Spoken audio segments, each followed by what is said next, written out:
always forget. Welcome back, Crime Spies. Who's ready for another installment of Justice Gone Wild? The troubling trial of Zachariah Anderson. Sorry, I'm 15 minutes. Hope you got the message. I was going to be 15 minutes late. I've got rogue hair. I mean, what else? Hi, Josie. Okay, so you're not here to see me, so who cares about my rogue hair? Josie, so I listened to episode 5 yesterday, first thing in the morning. Absolutely fantastic. And then at the very end, it says, tune in tomorrow for the final verdict. I can't watch that one till I'm done. But you ladies have done just a remarkable job with that whole thing. I am just honored to have gotten to know you over the course of the last few weeks, and hopefully until eternity. All right. One thing I know. So what I did was I took yesterday off. My back was on fire. I was overtired. I was so crabby from. Oops, I don't know how to fix that either.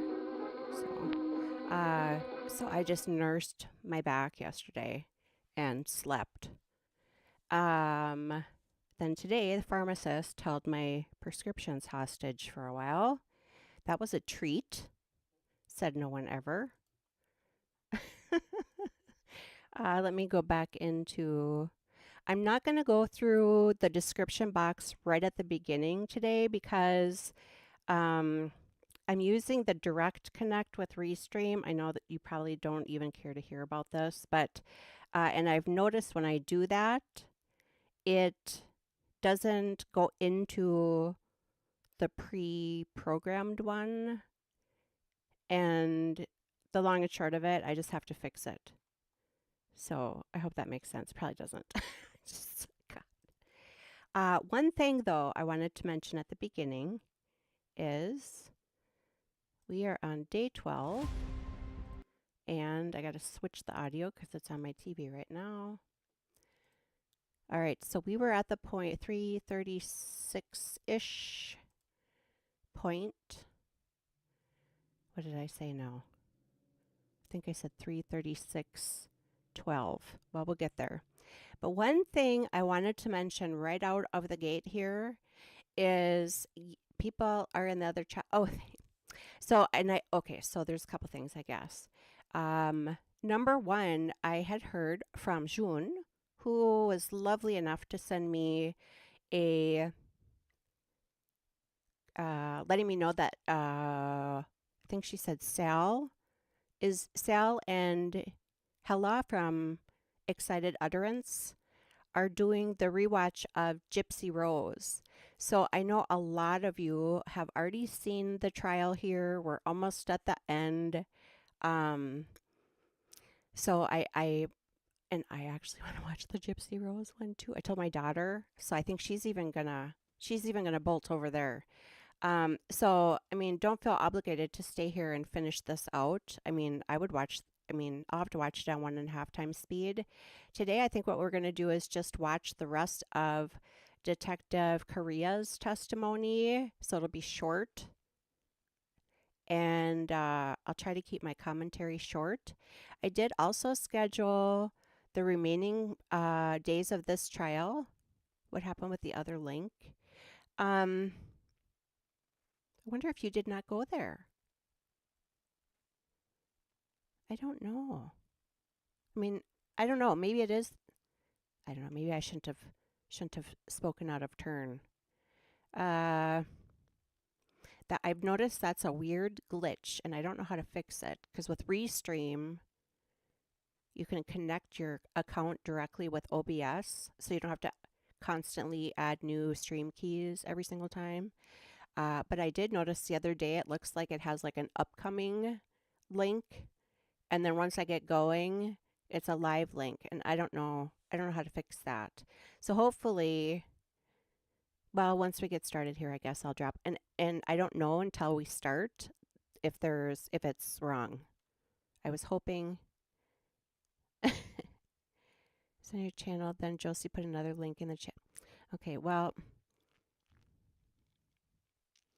I guess I'll have to just go back to the old way of doing it then, which is kind of a pain in the tuchus. And I've already scheduled all three of them for over the weekend. Well, maybe I'll add something like in the description or in the chat. I don't know how that works. I'm an accountant. I'm surprised I've made it this far. Well, anyway, but one thing I wanted to mention was that so apparently Saul's on now with that Gypsy Rose rewatch trial, and I think I'll do that once we get started. I just noticed it the other day. Like, why do I have an upcoming one when the live one just posted?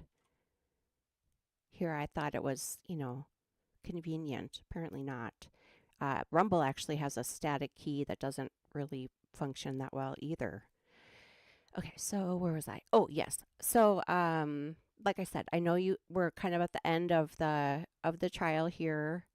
Today we're just going to do the short Detective Korea because it's kind of late in the day, and I want to kind of get a grasp on who's doing what and might adjust the times or put up a poll. I don't know. Like I said, I just got on the internet like an hour ago. I took yesterday off because I had nursed my back and I was tired. Okay, so the other thing I wanted to mention is whilst I was nursing my back yesterday, there is, I think my phone is dead, but there is this thing on HBO about Casey Anthony trial. Now, last summer on Rumble, this was prior to Kick, and obviously I couldn't do it on YouTube, but we did Casey Anthony Speaks, which is from, I think, like November 2022. And I thought it was sort of compelling, but then when I rewatched it again, I kind of waffled. Now, today, I think it was, yesterday and today, no, I can't find it. Yesterday and today, I was watching this documentary. I thought it was on HBO. I think it's on HBO. I'll find it. And what it was is it walked through the Casey Anthony trial. And at the very last episode, if I could figure out how to sneakily put it in like a short, they interviewed a juror, they interviewed the judge, they interviewed all kinds of people, and it was so interesting.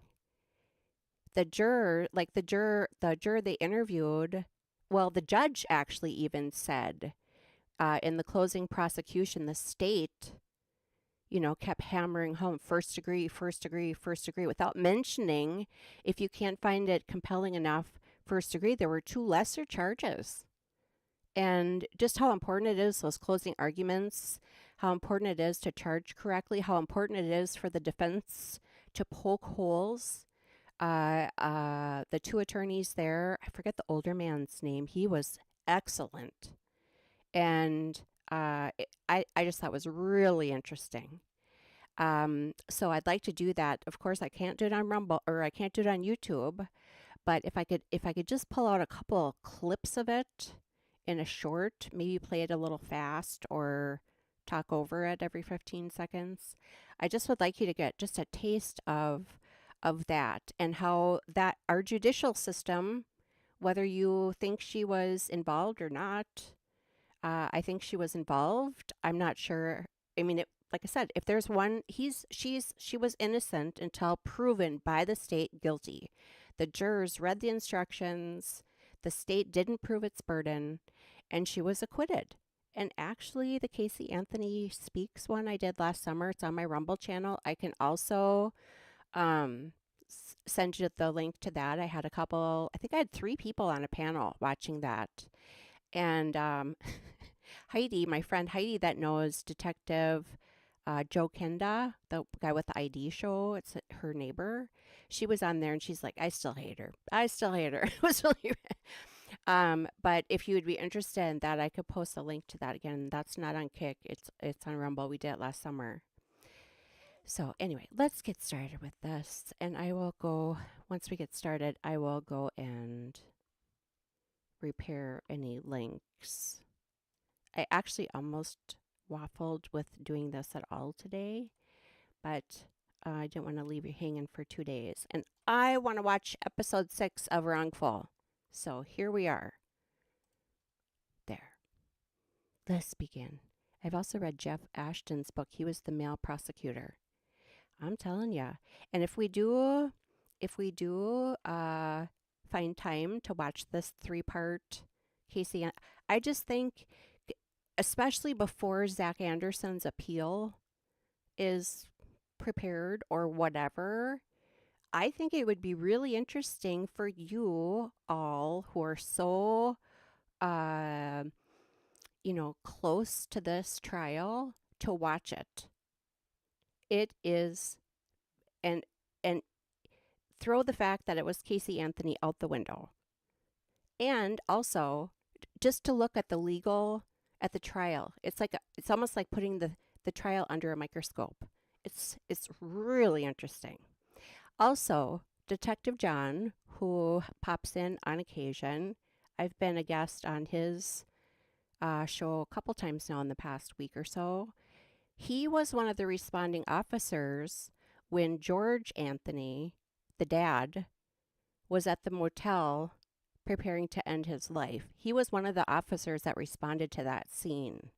I would love to have him on too. I was sat on the other. Oh, I'm sorry. Okay, well, I'll fix it. That's the dumb thing. It's supposed to connect. I don't know. I'm sorry. Thank you, Josie. I don't know why that does it. Maybe just watch now. I'll find a YouTube video and it'll say, oh, this is what's happening. Or just go back to the way I used to do it on Restream, which takes longer, but who cares as long as you're in the right spot. Or we can just train everybody to just go to my channel and then click the live button, the one that's live. Anyway, so I'm sorry. Crime Story's not having a good day. Crime Stories didn't have a good day yesterday. My back is better though. So, all right, let's get started. We have an hour and a half of this, and I'll try to keep my commentary a hair short. Oop, and I gotta change it. That we will do. I'm just simply moving it states Exhibit 1. I change the back in my ears. It's on the TV. From the there. Okay, we were already here. The documents that were. Ashley, rewind back like 5 minutes. There's a really interesting 3-part documentary I've been mostly watching. I fell asleep for part of it, about the Casey Anthony trial. They interview the jurors, they interview the judge, they interview, I think they interview the prosecutor and the defense, the guy with the beard, not the younger one. And I think it would be really interesting for those of you who are, well, just rewind 5 minutes and I explain all of it. It was really interesting, just like the process, not kind of like how the prosecutor is supposed to prosecute a case and how the defense is supposed to poke holes in the prosecutor's case, how important closing arguments are, how important, attorneys and their delivery is, what the jurors, the competency of the jurors, like those jurors are like, well, if they would have maybe had this or whatever. It's really interesting. Long time no talk. Okay. And like I said, I know, just rewind like 5 minutes and I just kind of explain what I'd like to do once this is over. And of course it can't be on YouTube. It'll have to be on Rumble or Kick. But we'll discuss. I think it would be really important for you people all to watch it, just on how the judicial system in fact worked in that case, regardless of your personal feelings towards Casey Anthony, etc. And I'd like to see if Detective John would want to watch that with us too. But again, we have to do it on a different platform. All right, let's get going here. Or whatever it is. Correct. And I was late. Certain documents. I have A phone record. And I need and Okay, I think we were like 336 right here. yours. Namaste.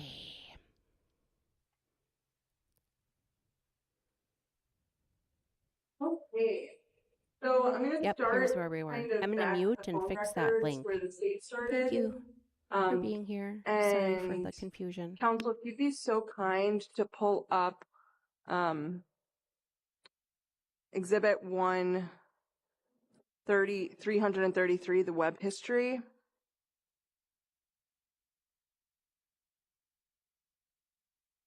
And I need page 67.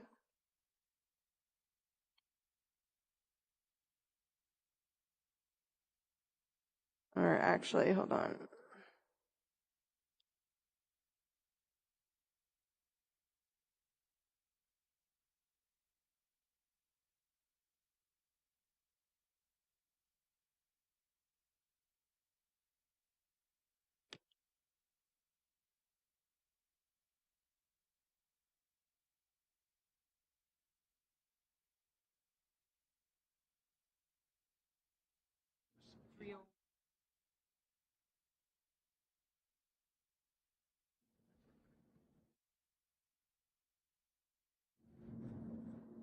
Okay.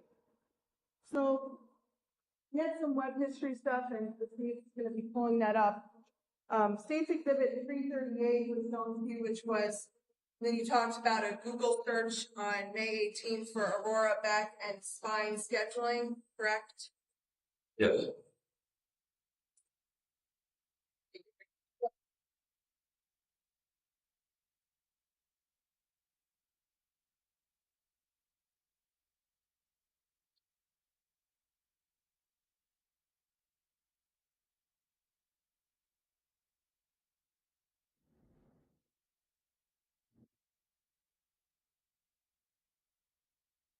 And so if we want to go to like item 905,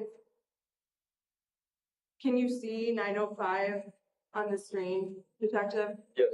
Okay, and that's web history, the search from April 27th, 2020. Yes. And that was for the Mayo Clinic, correct? Yes. And then we have another search from, that day as well. Going down item 905, 906, 907, correct? Yes. Okay. And then I want to go to page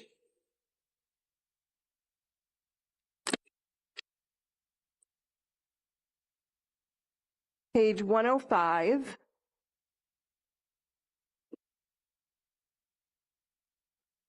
And direct your attention to item 1431. Yes. Can you see that? And can I you, think it's a. Oh, sorry, can you see it? yes. What is the date for item 1431 5/17. of 2020? Yes. Sorry. At what time? 1:17 a.m. Okay, and it says last visited, correct? Yes. And that just means that this web history was visited at that time.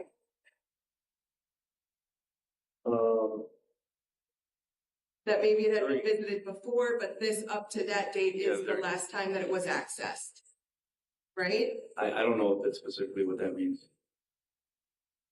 So I'm sorry. I just want to clarify. So are you saying that nowhere else in this history would that be visited again? no, I'm just saying that it's saying that it was last visited at that time. I'm having up a until terrible that day. date. I need a So then obviously the next one's drink, going to be even though I last don't drink. visited as well. Whereas if you don't Correct. and a clone. have a last visited, that means that's the first time that it was ever accessed. Okay. Yes. Okay.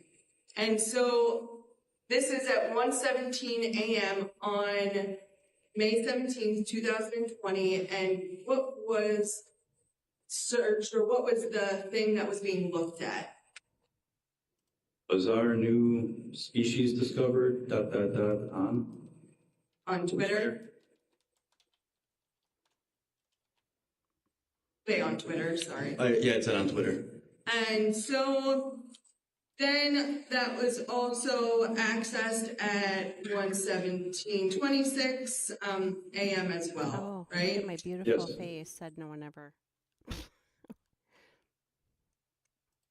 And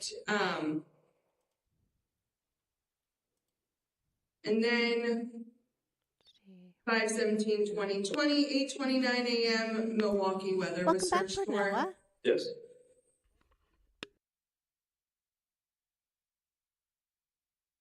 And then from May 17th through May 20th, or May 19th, 2020, there were no web searches on how to clean up a crime scene, correct? I didn't memorize that entire web search, but I don't recall at all seeing how to clean up a crime scene, no. And in fact, the only thing that appeared to be of interest to law enforcement was Mr. Anderson's search for times that stores were open, like home improvement stores and Walmart, Home Depot, things of that sort. Those times were definitely of interest to me because I knew that Mr. Gutierrez went missing around 9. I believed him to have gone missing around 9, after 9:06 p.m. the night before. And then based on all the information that we had from that first night going into the second. So this wasn't downloaded, if I recall, it wasn't immediately that we had this that night. So as the next couple of days progressed and we finally started to go through phones, that timing, that web history was definitely important to me as far as looking at those searches. One of the reasons was because of the receipt that was found for the Walmart. So we knew that was at 8:36, I believe, a.m. on the morning of the 18th. So going back then through the web history, then see, well, the phone had actually gone through Home Depot, Lowe's, they were searching. So that definitely was of interest to us. But you don't know why. You can't read into people's minds as to why they're searching things, right? No. I'm thinking I no longer need that particular exhibit. The state had also gone through with you some phone records, and specifically The phone had actually gone through Home Depot, Lowe's, they were searching. So that definitely was of interest to us. but you don't know why. You can't read into people's minds as to why they're searching things, right? No. I'm thinking I no longer need that particular exhibit. The state had also gone through with you some phone records, and specifically on May 17th, 2020, Okay, I'm going to pause just one moment. the state had. All right. I have deleted the previous link. I'm going to just decide to go back to restream the long way, let's just say, because it's not putting in the right description when I use that connection thing, so I'm going to fix it, which actually sucks because now that I think of it, this has been, knock on wood, running a lot smoother since I've had the direct connection, but I don't know. I don't know what else to do. So the description, let's just go over the description now that I have fixed it. And going back.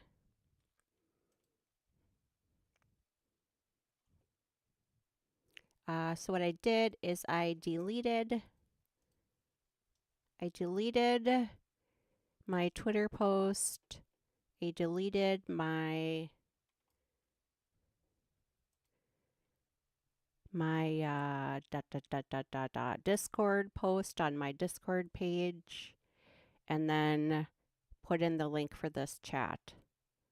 So for those of you who are computer geniuses and use OBS, can you please tell me why that doesn't work? Okay, now where's my description? I noticed that yesterday too in the description, it doesn't stay the same. All right, so let's go over in the description box underneath, and also there's a little handy bot I have programmed. Oops, I gotta like my own video.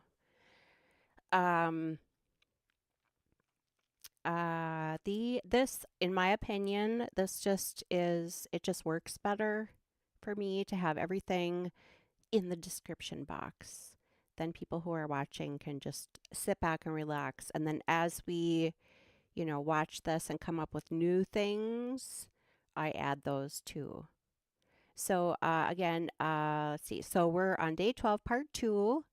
We only have like an hour and a half of this day, so it should be a fairly short live stream.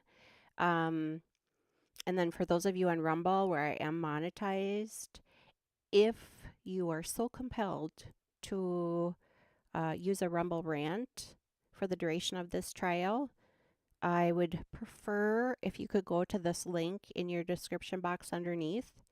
It's a GiveSendGo link. Let's actually just check out the dollar amount. $47,000. We're only $3,000 away. So if you would please do that instead for the duration of this trial, I would appreciate it. And then also for those of you, times are tough. Let me tell you, when I went to go pick up my prescriptions at Cub Pharmacy in the grocery store, I had needed coffee. A little, like the round cans of like ground coffee. I like Black Silk by Folgers. $11.49. $11.49 for a thing of Folgers. So times are tough. The non-monetary ways that you can contribute are sharing the link and also clicking the pray button and sending prayers. God answers prayers. So, don't feel compelled to use your Folgers coffee money for a contribution if you really need Folgers coffee. I just wish it wasn't $11.49. Sigh. Okay, so there's that. Monetary contributions toward the 50,000 goal are most appreciated, as well as non-monetary contributions such as sharing the link and prayers. Also, first up, I want to thank Veilhammer Media. Here's the link to his channel. His entire Zachariah Anderson trial rewatch playlist that we're using is at this link. That might be, I don't know why I have 2 on here. Oh, I see. Okay, well, never mind. Double link. And Veilhammer Media, if you happen to be here, I just wanted to tell you last night, no, I think it was 2 nights ago, I was in Detective John's chat, and somehow or another, we started talking about Eileen Warnes. He was talking about they wish that they wouldn't have put her to death so fast because she, kind of had that personality. She probably could have helped a lot. I have my own thoughts about her. I think her first killing, if you unaliving, was justified, and I think the other ones were fueled, if you will, by her lover, Ty. I think Ty, well, I have my opinions about her. Let's just put it that way. All right. Then the second is the free Zachariah Anderson website. Once I finally calm down here, I'm going to pull it up. I know, I don't even know what today is. Is it Wednesday or Thursday? It's Thursday. Monday and Tuesday, I was pulling up kind of a side-by-side as I found things relevant. I'll try to do that today. And then, Wrongful. The wonderful, awesome women of, well, I'm sure there's probably some men on your staff too, but the ladies who have stopped in here so graciously over the last couple of weeks. Here's a link to, I think it's their YouTube channel, and then their link tree. And then here's a link to vote them for the 18th Annual Podcast Awards. There's a category for true crime, and there's also a category for female narrator.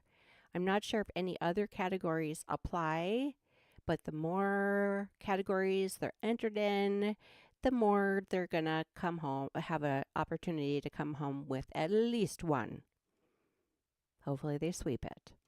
And then again, here is repeating the GiveSendGo link. And then Lakong Express, who has also graced us with his presence the last couple weeks. He's got 4 fantastic videos on his YouTube channel. So there's a link to him. He was also the voice of Zachariah Anderson speaking in episode 4 of Wrongful. Then the last couple months, we've got Broken Baker's channel here, which if he wouldn't have had this interview with Soloman, I probably wouldn't have jumped on this as fast as I did. I watched that and my jaw hit the floor, and that was what prompted me. So Broken Baker, you're awesome.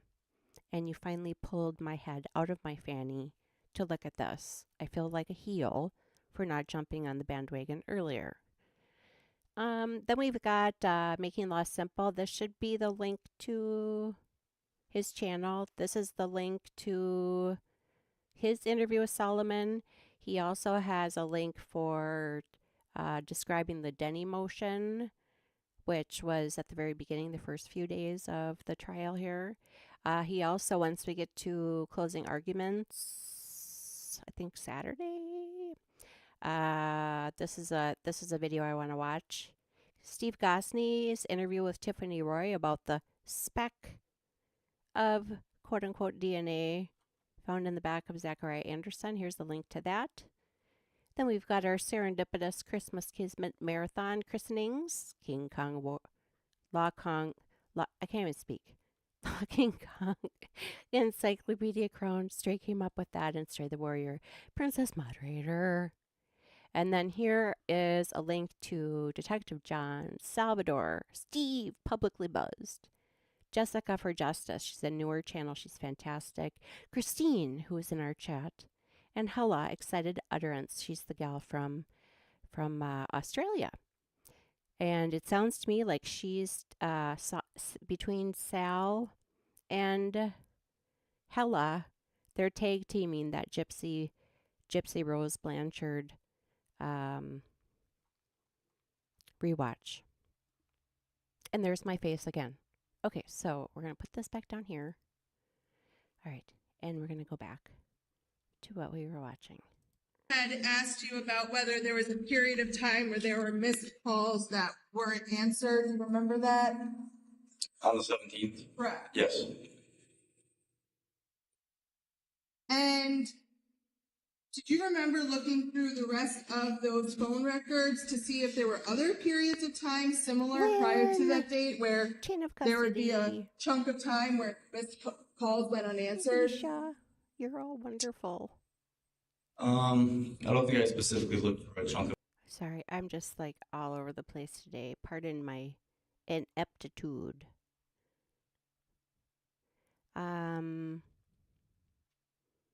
And I also wanted to say, I appreciate you. Of time, no.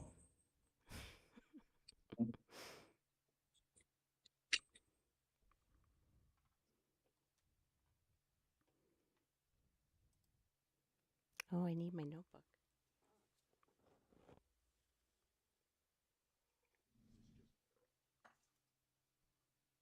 I don't have my notebook.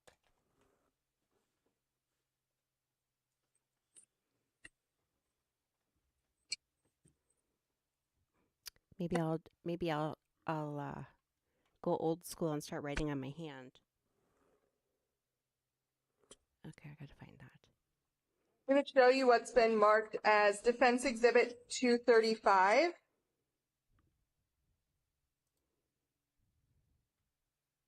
Oh, shoot.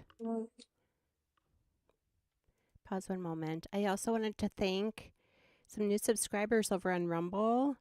Decimal Threat, Mike WTCH,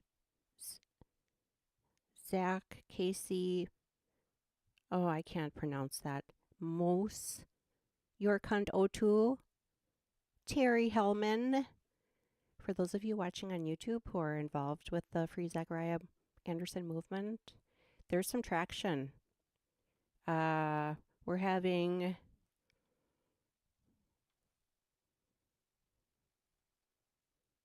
400 or 500 people watching. Let's see. Day 12 was 212. Episode 11. Episode 10, 528 people tuned in for it. So, I mean, the message is going out. Pixie78. Good day, mate. Welcome back. So, hopefully, for those of you involved in the Free Zachariah Anderson movement, it warms your heart to see this is also getting traction on Rumble, which I figured it would. This is from the ANS mobile phone that you had reviewed the phone, correct, from the 517 timeframes. It was the ANS phone before. Yeah. Okay. And this is the same one, just Yes. different formats. Yeah. So this one starts from the bottom and then goes up. Unfortunately, my reporting did that. So, so this is when we look at May 2nd, 2020, there's a call that does get answered at 5:15 p.m. It's UTC time, but that's so really earlier in the day, correct? It's fine. 5, so Noon? Around noon, 8. Yeah. And then from Pixie78 is From- entering Fraser Crane mode. then the next one up, item 463 through 459, there's a chunk of time, approximately 3 hours, where there's missed calls, correct? Yes. And Hello, then, love. and about 40 minutes after that is an answered phone call, correct? Yes. So if we take 5:15, so 12:15 adds 7 minutes, we're looking at around 12:22, right? Is the last time that on this date, Mr. Anderson's on this phone, right? Until 5 p.m. later that day. So you'd agree there's a 5-hour time chunk where Mr. Damn it. Anderson isn't answering any It- phone calls. So we're saying from about noon till Hi, about Nancy 5 o'clock Loren. p.m. Correct. Yeah. And this isn't on the 17th, right? It's on the 2nd. 5 to 2:20, yes. I'm going to show you what was marked as Defense Exhibit 336.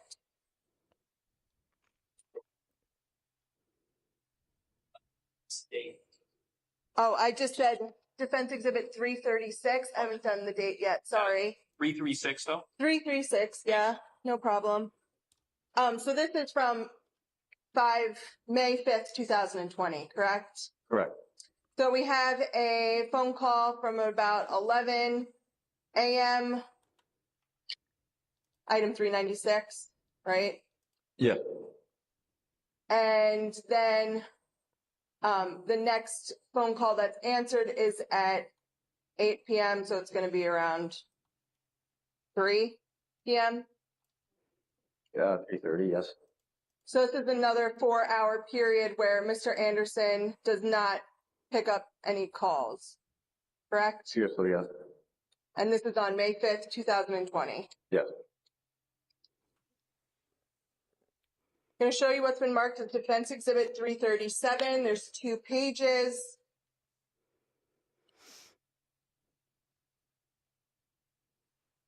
So this says May 10th, 2020 at 8:48 a.m.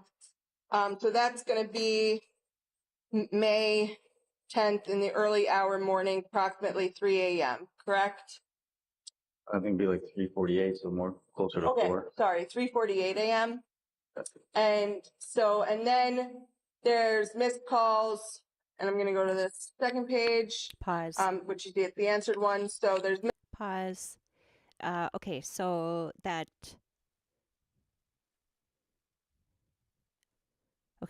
documentary series I wanted to do is on Peacock Premium, The Case of Kaylee Anthony.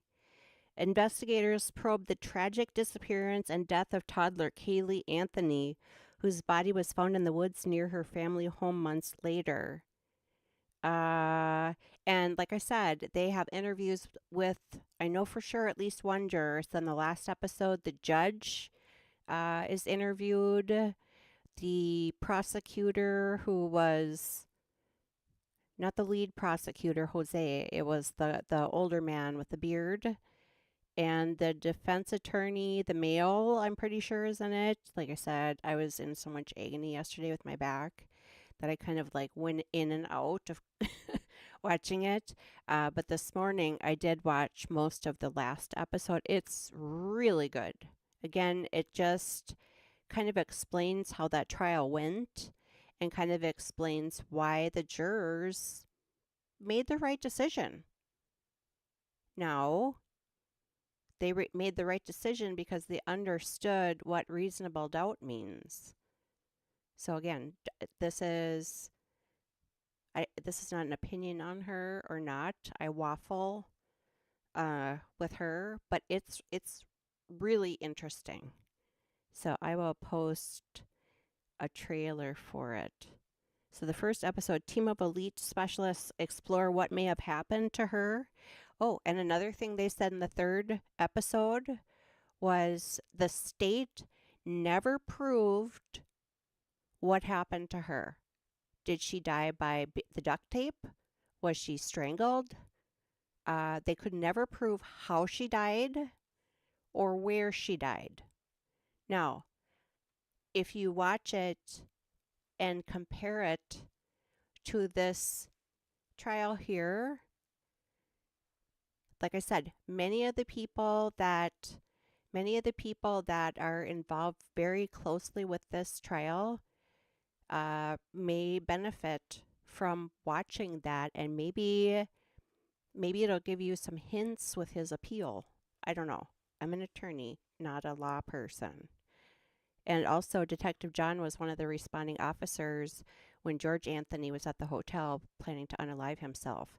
So I'd like to see if Detective John has some free time in the next couple of weeks to maybe join us for that. It won't be on YouTube. It'll be on Rumble and Kick. The second part 2. So part 1's hour and a half. Part 2 is an hour and a half. Dr. Jan Garavagla discusses her ruling that Casey died due to homicide by undetermined means. And episode 3 is 43 minutes, the aftermath. After examining potential evidence that was overlooked, Jim and Laura meet with a juror and judge. It's really interesting. There. I'll try to find a trailer. missed calls for. Oh, and don't Sorry. Sure. also don't forget on the top of the window in YouTube to switch it from, shoot, what are my distractions here again?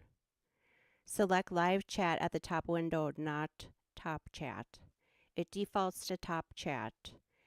And Bella, if you're watching, she asked me the other day about seeing her in Detective John's live stream, and I think I forgot to switch it. So I'm pretty sure that's what's happening. People are getting underneath that. That's just dumb. It should be on all chat first, and then if you want only the top chat, it should be the opposite way, in my opinion. We're down. There's a period of missed calls here as well, correct? Myra. Correct. Oh, pause. Myra's back is hurting too. Okay, so hold on.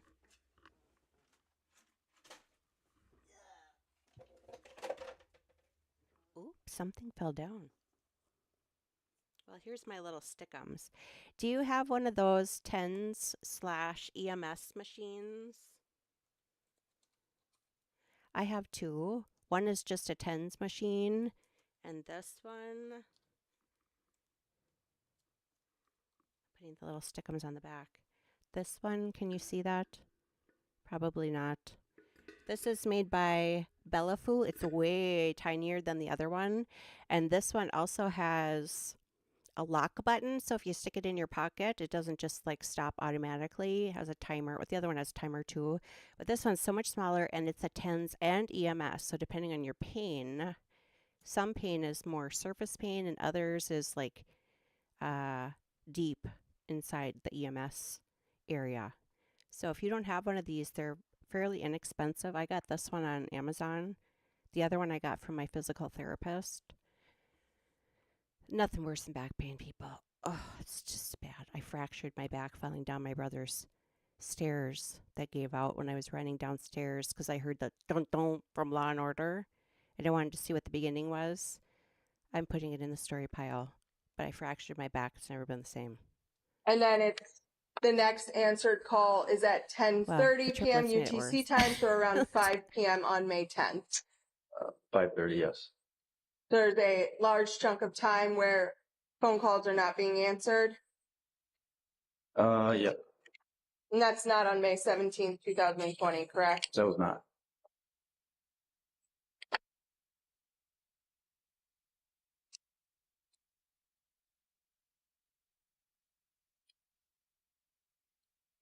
So you'd agree there are other times where Mr. Anderson spoke to around 5:17 in May of 2020 that goes for several hours of missed calls, correct? There are other, what we just went through are other illustrations of that. Well, I'm going to object unless he's had an opportunity to review whether there are texts or whether the other phones. Well, I just said missed calls. But there's a second phone, right? I'm talking about missed calls on this, all I'm proposing. Yeah, all, text Oh, on text. correct. Right. So I'm saying missed calls. Yeah. The thing that- Are we limiting it? The word I just introduced, I'm trying to get a summary on that before we had a series of missed calls from Mr. Anderson that were not returned that were shown on May 17th from this device. Now I'm saying on that same device, there are other days where there are chunks of hours where Mr. Anderson had missed calls.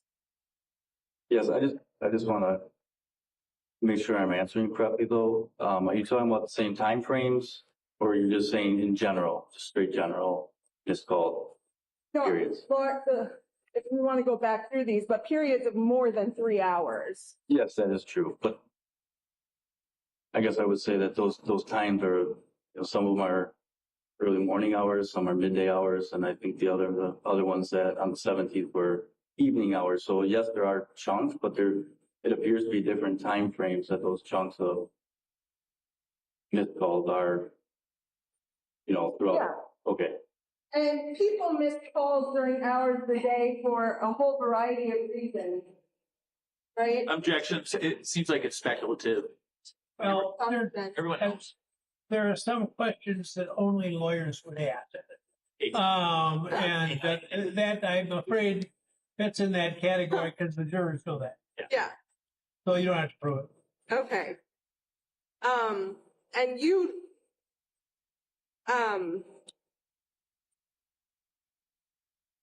didn't review, you reviewed the phone data that Hannah Judd had put together, correct, Agent Judd? Yes. And that phone data established that prior to the chunks of time on May 17th, that you say Mr. Anderson had missed calls, or that the data shows that there's these missed calls, prior to those missed calls, Mr. Anderson's phone pinged in that one, correct? Yes, I believe that's what her record is showing. Show you what was previously marked and admitted as State's Exhibit 290.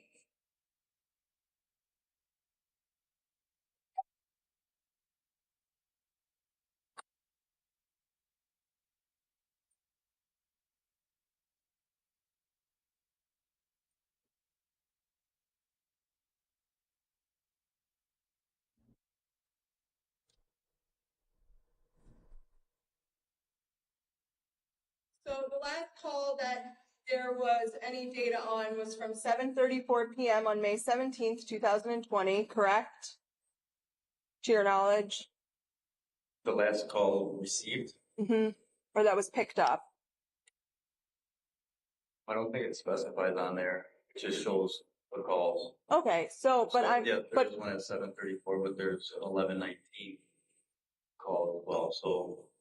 But I'm saying that before when you testified that there were no calls, you didn't see any answered calls in between the hours of 7:34 and 11:19 p.m. But the calls that you do have that were answered, that one at 7:34 p.m., Mr. Anderson was in Mequon, according to his phone records. And then at 11:19 for that phone call as well, it pings in Mequon. Right. And you did not review any phone records at all, or any records at all, that during those time frames shows Mr. Anderson outside of that area. Yes. Correct. Right.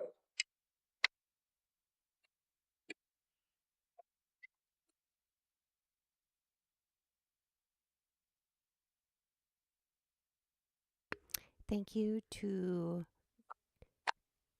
Gillett, who just started following Crime Spies over on Rumble. I appreciate you. Gonna come up here. It might be out of order. But this thing. Right. On direct, you talked about geofence warrants. Yep. And in this case, you explained to the jurors about how you asked that a certain area, basically there's a square and it's all the data from in that area, or square, rectangular shape, but it's within that area, correct? Yes. I'll show you what's been marked as Defense Exhibit 322. Does this appear to be a fair and accurate representation of the area that you sought the geofence data on? Okay. It does. Thank you so much. Actually, that's pause. Actually, that's good because when I do, like when we watched The Cult of Mother God a few weeks ago, I started on all 3 platforms, as I do. And then when I got to the point after we got done talking and what we're going to watch, et cetera, then I cut off YouTube and then we proceed forward with Rumble and Kick. So that's good that you do that. Now, Rumble, it's my understanding when you sign up for Rumble, there is a link where I get a $5 thing. No one's ever used it, but it's in the description box underneath somewhere way down. And then, but it's my understanding from Chrissy, my sister from another mister, when she signed up for her account on Rumble, she couldn't chat for like 12 hours. Now, Kick is also a streaming platform that some of us in the true crime world are trying to switch over. I know Steve, Publicly Buzzed, is on there. The Shaming of Jay is on there. Joe Giacalone is on there. Joe Giacalone. And Bob Mata, Defense Diaries. Jessica for Justice. They're all now over on Kick. So, and when we go on Kick, we could, like Steve, he did like Twilight Zone he's done movies, like Halloween, he had like a movie marathon. Jessica for Justice, she does all of the Love After Lockup things. So there's all kinds of things we could do on Rumble and Kick that we can't do on YouTube, like these documentaries that I was talking about. I know I do want to do The Garden, The Cult of the Garden. No, it's called The Garden Culture Commune. I watched it probably a month ago. I really want to do this Kaylee Anthony one. Oh, Lynn, and for those of you watching right now or listening right now, Lynn Dalton has joined those of you in Fraser Crane mode. I'm going to probably go in Fraser Crane mode too. I need to find my notebook. So, thank you, Pernilla. All right, let's begin. Or let's continue. This was the area that you narrowed down to approximately those 7 individuals that you were interested in, correct? Yes. And before I go into these, one of the things that the Google information takes is from Android, correct? So any Android operating device is going to provide that type of geofence data if location's turned on, that Google can then, the Android operating system is a Google-based system, correct? I don't have an Android. I'm not positive on that. But it's basically All right, I'm going to pause for another moment. I'm going to really try not to because I'm just so unprepared today. But one of the things of that Kaylee Anthony 3-part documentary series was, I mean, there are so many parallels to you're crafting. What are you crafting? I must know. Post a picture of it on my X account, formerly Twitter. There are so many parallels to not talking about the person. I'm not comparing Casey Anthony with Zachariah Anderson. I'm comparing the trials, is what I'm comparing. And I thought it was very interesting that they had some witnesses, tech, if you will. And remember, her trial, I think, wasn't it that in like 2011? So, I mean, it was, quite a while ago. Technology has come along quite a ways, but it's interesting because they'll talk about certain kind of technology, and like this guy here, he only did this or that, or like some of the other witnesses that we've had so far, and just how it's just I just saw there were so many parallels in the two trials, and yet that trial, based on the actual trial, not the person. They also go into social media and how social media predetermines the outcome or the anticipated, they decide before it even starts. And it's also interesting, this just popped into my head. The defense attorney, not the Jose guy, but the other one, the older guy with the beard who was like co-counsel, he was talking about jury selection. He goes, it was absolutely impossible to find a juror that did not know anything about this case. And incidentally, there was one juror, he asked, do you know about this case? And he goes, yeah, and I think she's guilty. Guess what? He was the foreman of that juror. He came in based on the social media. He was convinced she was guilty. And he ended up serving as the foreman of the Casey Anthony trial because he was predetermined she was guilty. I'm just saying, it's just so good. All right, continue. something that's associated with a Google account. So if there are Google accounts on Android, yes, like such as Google Maps or Gmail, then yes. Okay. I'm going to show you what's been marked as Defense Exhibit 324. Should have, yeah. Yeah.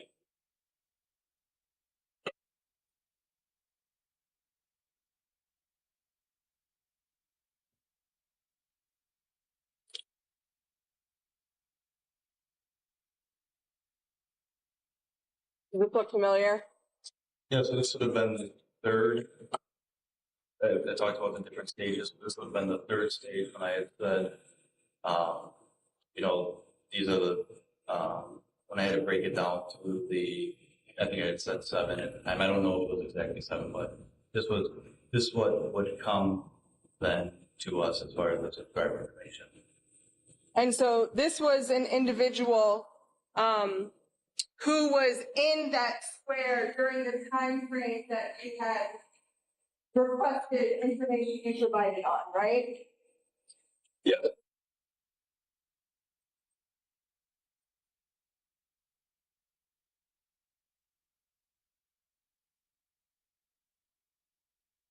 And do you remember that time frame that you had requested?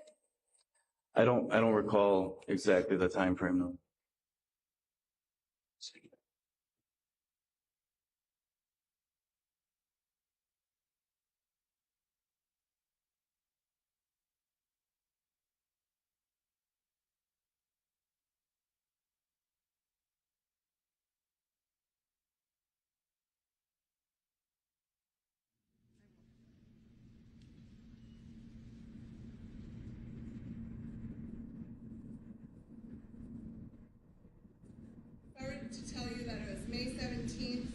at 2020 at 7 p.m. through May 18th, 2020, 3 a.m. Does that sound about right? Yes, that was right. Okay, so on Exhibit 324, if you look at it, says services.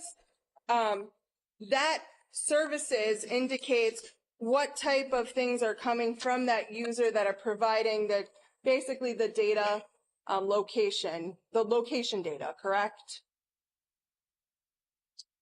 It could be one of those, yeah. Okay, so I think this means that this subscriber utilizes these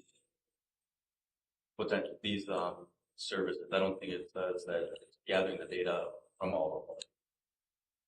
do you understand how Google gathers the data and what they gather the data from? Well, the service is assigned. Okay, so these are just some things that they're gathering data on, some of which is the location data to the services assigned, right? Right. Okay, so in this particular situation, doesn't really matter who it is. I want to get out the services that are used. So some of the services that are gathering that location data are Android, right? It says Android in the first line. Yes. Google Maps, correct? Yes. Okay. Android device console, web, and app activity. Yeah. So this is Defense Exhibit 324. We also have another Google, I'm just going to hand these to you. If you could confirm that Defense Exhibit 324, 325, 326, 327, 328, 329, and 330 are all of the individuals that you had singled in on in that third step process.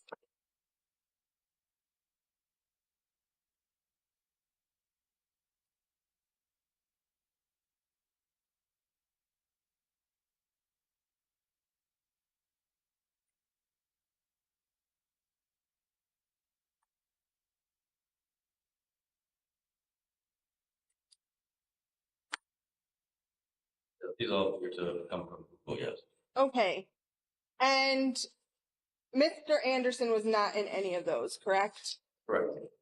And did you investigate any of these people? And these are people that you know were in that area around the Wood Creek. I'll put up Defense Exhibit 322 again. We're in that area near Mr. Gutierrez's apartment from May 17th at 7 p.m. 2020 to May 18th at 3 a.m. 2020. Yes, they would have been.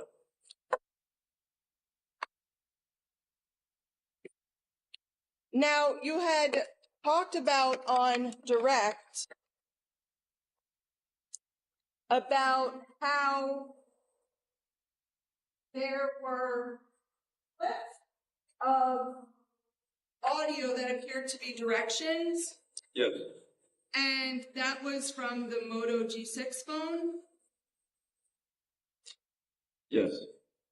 And to your knowledge, do you know what app was used that generated those clips? I do not.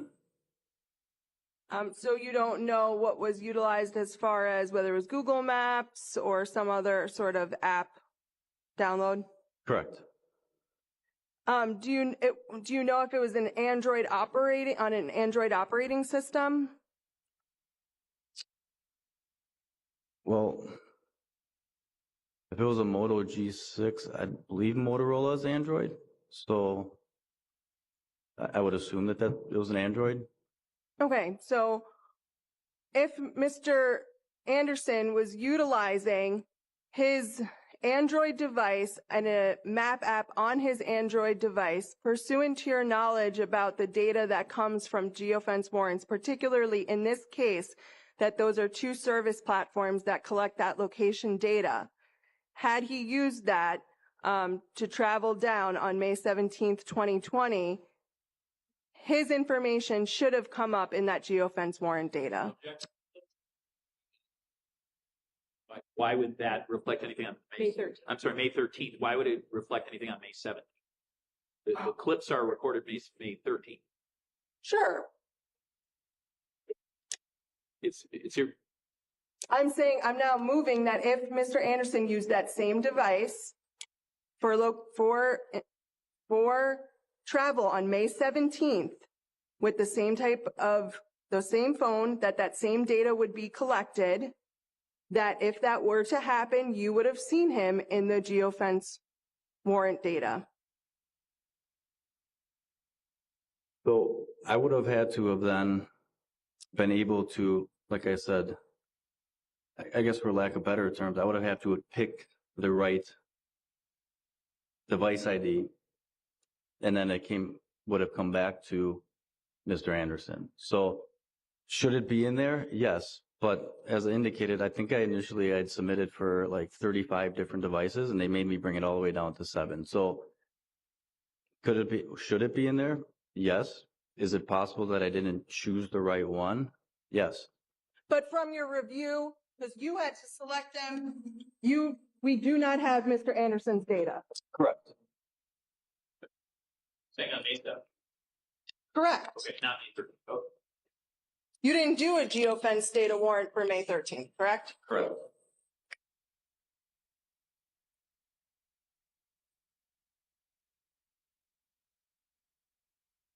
Judge, I'm going to ask at this point to move in Defense Exhibit 322 and then 324 through 330.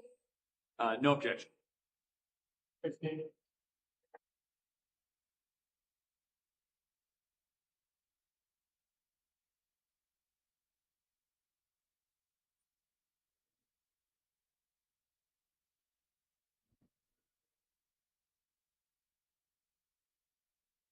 You also on direct talked about how Mr. Anderson, you were able to review photos from when Mr. Anderson was taken into custody on May 19th, 2020. Yes.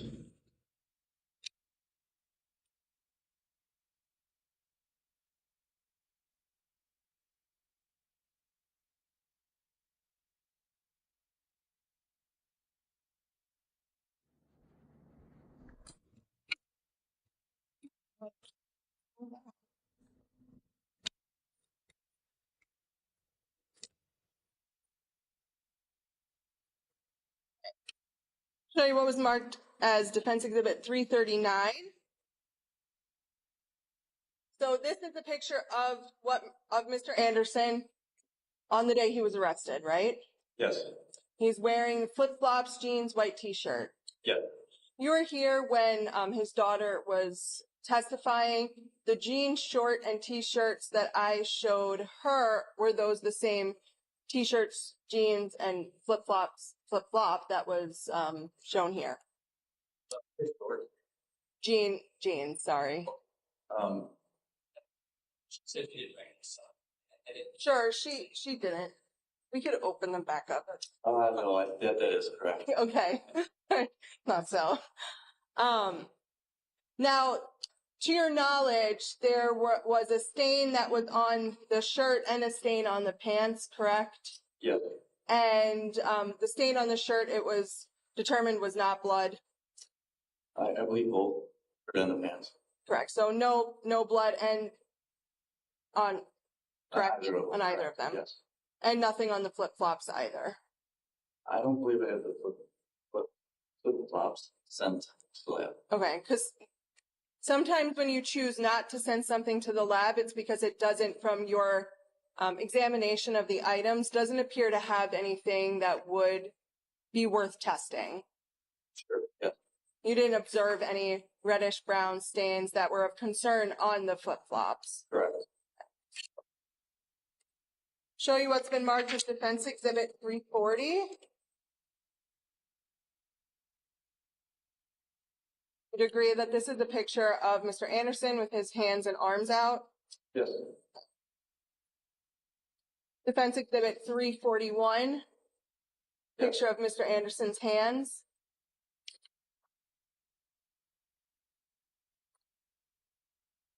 Defense Exhibit 342, picture of Mr. Anderson's palms. Yes. Now, you had mentioned that there was like a scratch.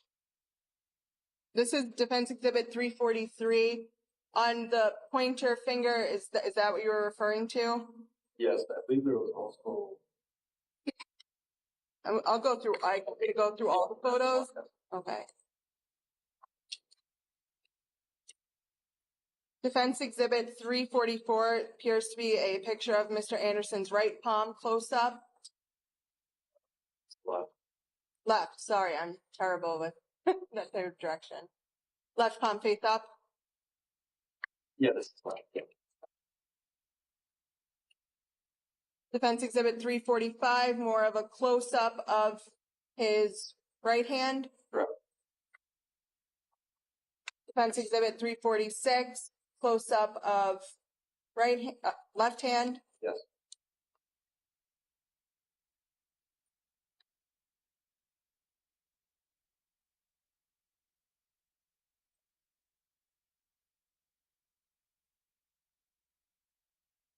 And I think these appear to be similar in the same close up of right hand 347. Yes. And then Defense Exhibit 348, close up of left hand. Yes.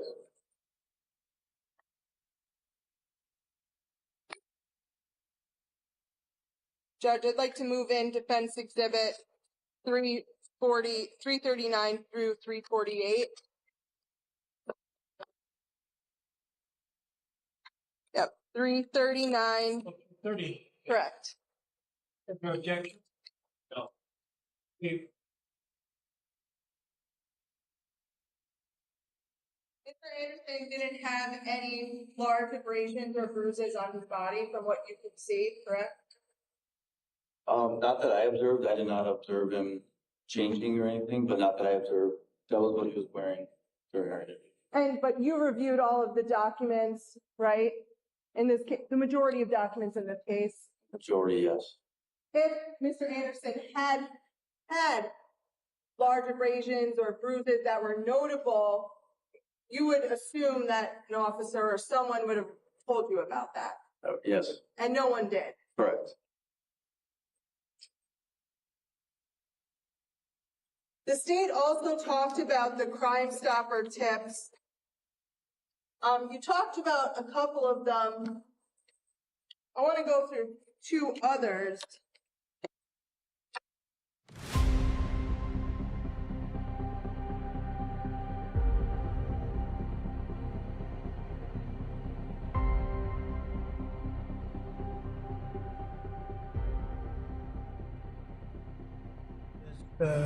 Yeah. Color? Before I do that, I'd shown you the pictures of Mr. Anderson's hands, arms, right? Yes. Do you know if anyone took any samples from swabbed Mr. Anderson's hands or under his fingernails? I don't believe so. So you talked about some of these Crime Stopper reports. There's some that you didn't talk about. Show you what was been marked as Defense Exhibit 333. Does this look familiar to you? Just kind of how? Yes, that is I guess the typical form, the Crime Stoppers form. Okay. So this one says that on Kenosha Police Department's Facebook post, a man named Nick Mercer posted a picture of someone saying that person did it. Nick was warned to take the photo down by several people, and then the caller looked and the post was gone. Caller thinks Nick Mercer knows something. That's correct. Did you investigate this tip? So we did look at, that is one that I didn't mention, but we did look at that one. But like, Sorry. so on the form, if you look at, normally these are double-sided. So on the back side, that up there. Sure. So this is what I was indicating in the back. So the person who calls the informant information, do they want to remain anonymous? Yes. Will they talk to the investigating officer? No. And as you can see, it kind of goes down to who it gets referred to. So in these particular cases, there's someone called in, but there's no way for us to follow up with that person to get that information. So when we did check the Facebook page, it was gone, and now there's no way for us to recontact the informant or the person who called. But you'd agree there was information contained in that post where you could have reached out to another individual. You did have a name, right? Yes, And did you do that? I did not.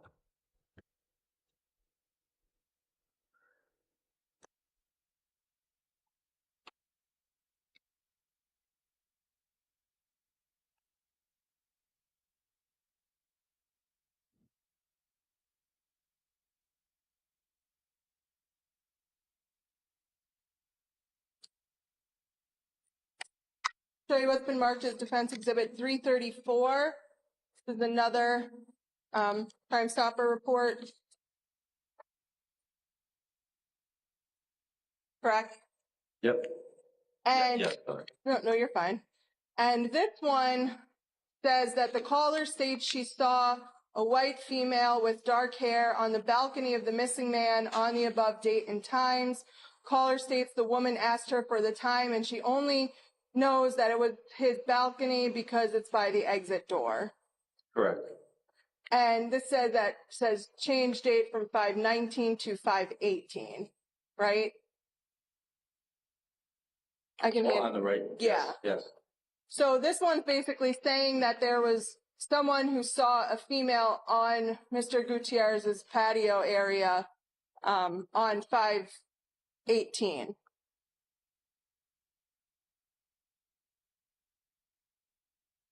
Yes.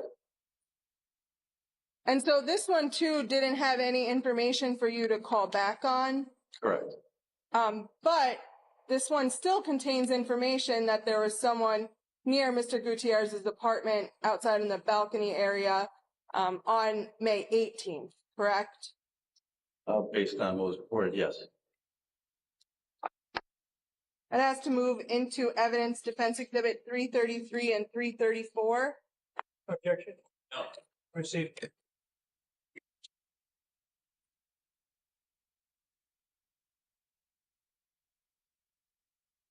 Did you look into the possibility of anyone else being at Mr. Gutierrez's apartment on May 18th, 2020? No.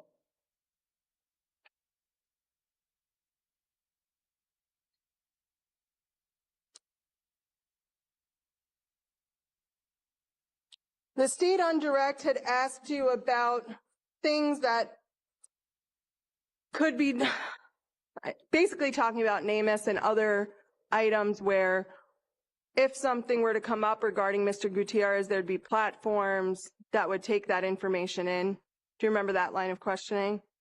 I don't think you mentioned NamUs. I talked about that he is entered as a missing person. He is entered through NamUs, yes, but also like through the NCIC. We call it basically National Database or a Crime Investigation, National Criminal Investigation Center, I believe it is, which is a national. I guess it could be a national database for anything. A couple of things would be persons with felony warrants, maybe armed and dangerous type people that you run a license plate, things of that nature. So in that, he's listed as a missing person, yes. And he's still considered a missing person. Yes. Missing person for purposes of the database, but That's for your request. thanks. So redirect. Okay.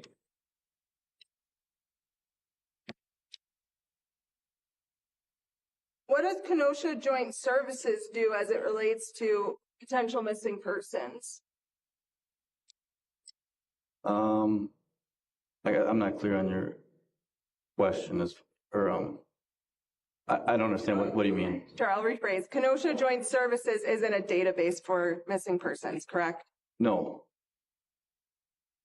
And do you remember telling Kenosha Joint Services that Mr. Gutierrez is still considered missing? Yeah, so I'm not familiar with so Joint Services is I guess it's an entity within Kenosha County here where we utilize them for things such as our dispatch center as well as our records keeping center. So when we do need stuff that may need to get entered into the database, the NCIC, it goes through them and then they complete the paperwork. I don't know the exact procedures as to what they do. I do know that there is a period of time that they will follow up with missing persons. So I don't know the time frame. I don't know if it's 6 months, a year, 2 years, or et cetera. But there are times where they will follow up with the detective to say, hey, has this person been found? Has this person turned up? Where we have to do maybe a subsequent query on the person to see if maybe there was contact and they just never have been taken out of the system yet. So, they did ask me about Mr. Gutierrez, and I indicated yes. Yes, he's still Yes. considered missing. Yes. And now I'm going to kind of walk through more in a chronological order the things that you did and go into that.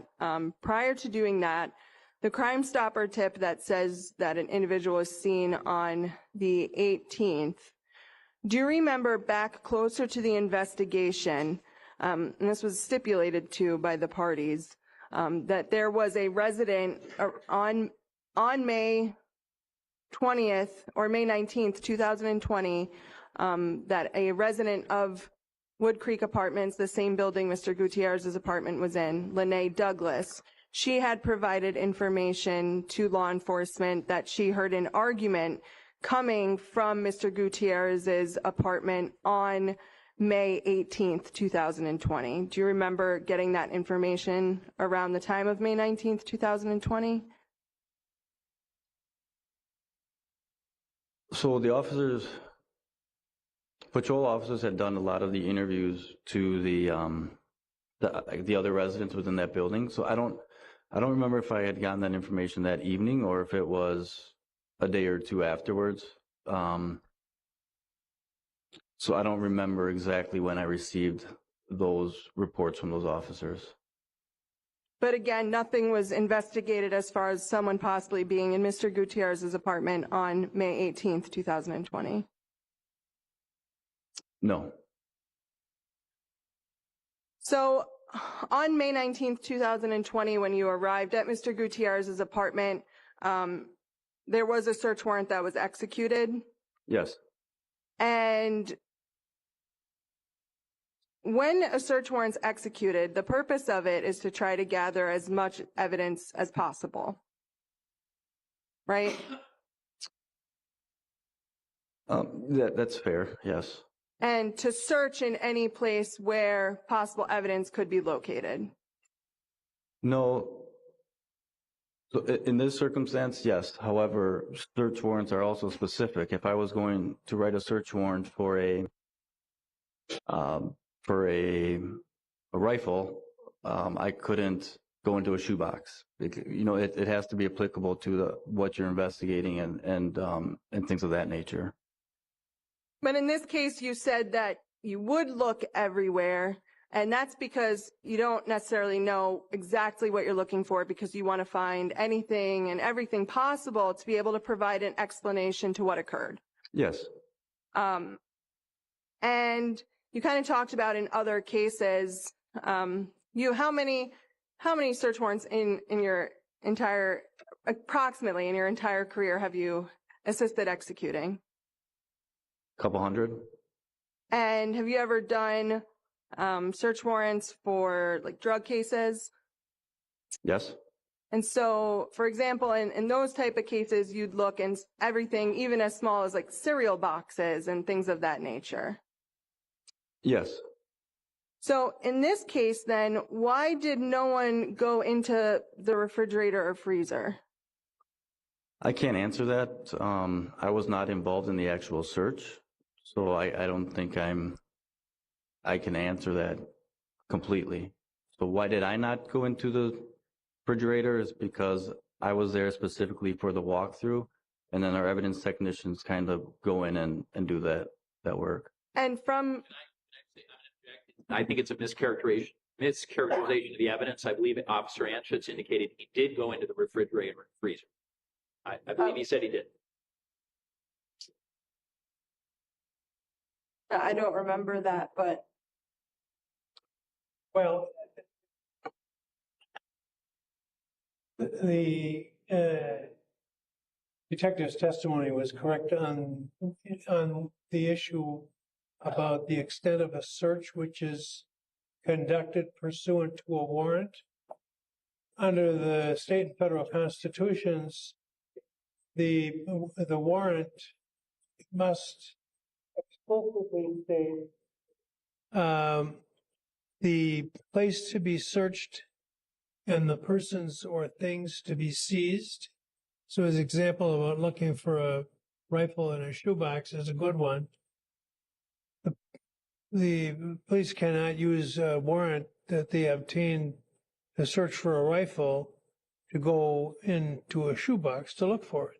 Now, they can seize items which might be evidence, even of other crimes, if it's in plain sight when they're seeing it, when they're doing their looking for the rifle as the example he gave would be. If they see other things like drugs in open view and that they can seize those, but they cannot conduct a full-scale search for things that are not particularly authorized by the warrant. Any question about that? Okay. there were also areas that weren't really deeply searched, such as the bathroom and bedroom.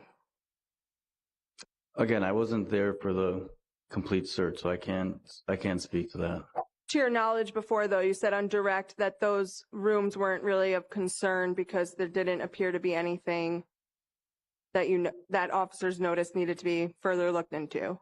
So based on my walkthrough, my limited time, which was probably maybe 20 minutes, 25 minutes at the most, I did not see that. The officers that were there longer than me and spent hours there, I can't speak on their behalf. But you didn't have any you don't have any information or knowledge then of that occurring. The search of the bed, you just don't have any knowledge of whether that was done or not because you weren't the officer responsible for that. Correct, and I wasn't there. I wasn't present. You didn't talk about, though, a glove that was recovered, that in between, kind of in the doorway, but in the bathroom, but close to the doorway. Correct. And you had said that it could have been one of the first responding officers. Correct. But it was never actually determined whom it belonged to. Correct. And that wasn't processed for any evidence, to your knowledge. It was not. At the time, on May 19th, 2020, do you remember noting in your report that no cell phone was located at the apartment at that time? Yes.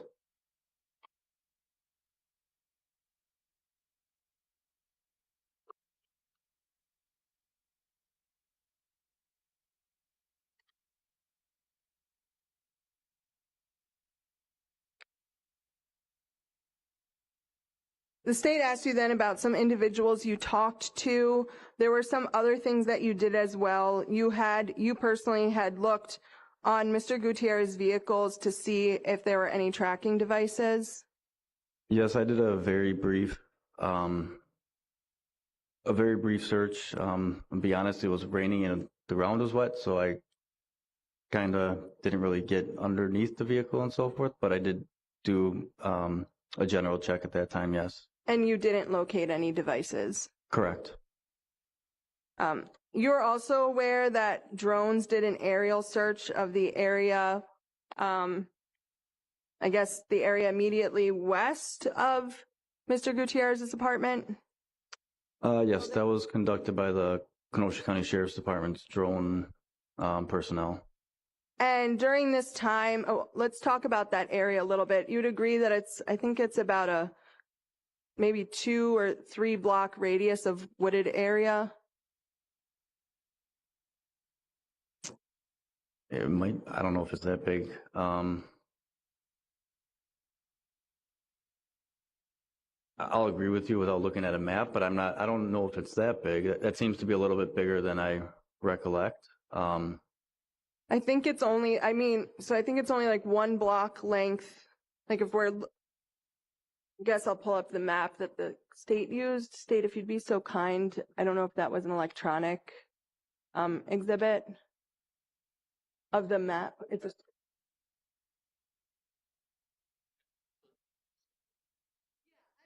don't want to misrepresent it. Is what I'm getting at, but it's Okay, we'll say it's between 1 and 3 blocks. okay. That's fine. I don't need that picture then. And during that time, there were leaves on the trees, right? I don't recall. So middle of May, there were probably some. Okay. And did you review that drone footage? I did not. And no one went to that wooded area and completed a foot search, correct? I'm not certain if the drone unit personnel did a walkthrough in the area as well. I'm not. I don't believe they did, but I'm not positive. And as lead detective, you didn't receive any information or reports concerning that being done. Correct. Do you remember on May 19th, 2020, having a phone conversation with Michael Campbell? I'm sorry, May 19th? Yes. Yes. And do you remember you told him not to do his own investigation? Yes. And during that conversation, Michael Campbell had told you that he had spoken to Mr. Gutierrez's mother and that she was the one who provided him with information about Sadie and Mr. Anderson, correct? I believe so, yes. If I heard in my report. I have your report. I can show it. Then that would help.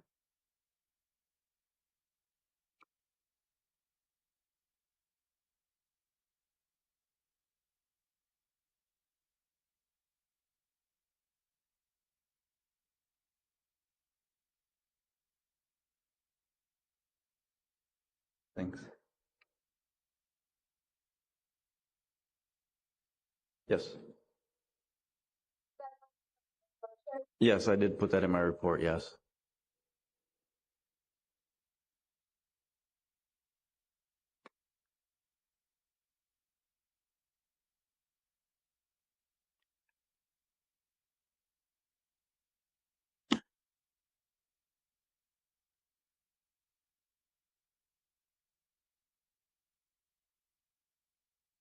And then after being on scene at Mr. Gutierrez's apartment, was then you headed to Mr. Anderson's house that day or no? I did not. Okay. But you did receive communication from officers who were on scene at Mr. Anderson's home? What officers?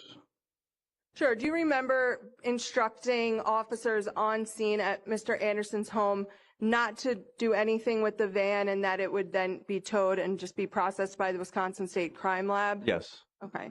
So officers in this case didn't search the van, didn't process the van that was basically secured to be taken to the crime lab? As far as secured, you mean locked? So Like- over the night hours, as the search warrant progressed and as information, officers on scene in Mequon had looked at the van and saw some other items of concern, we decided to essentially, as indicated before, get a new search warrant and return the following morning. So that night, the property of the defendant was being held by a Kenosha police officer as well as a Mequon officer. So there was an officer on scene all the way through the night into the following morning until other personnel got there. And so then moving to May 20th of 2020, you had interviewed Neridia Macias on that day, on that morning, correct? Yes. And do you remember seeing her phone records and that she called, her last call to Mr. Gutierrez was at 10:10 p.m.? By phone records, you mean her looking at her phone? Yeah. Okay, yes.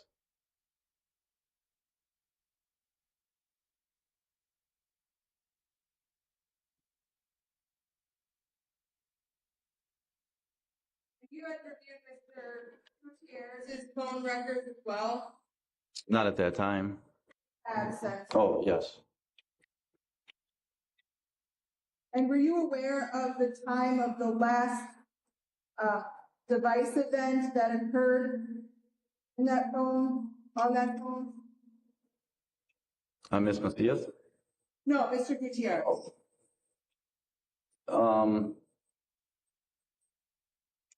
I believe it was, well, as far as like the time it turned off, it was like, No. okay, so, Show you what was marked with the pen.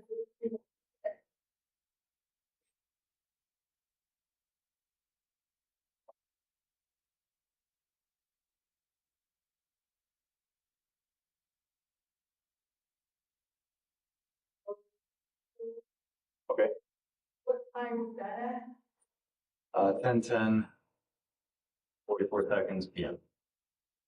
And as an investigator, if there's a device orientation change at a certain time, does that provide any sort of information to you?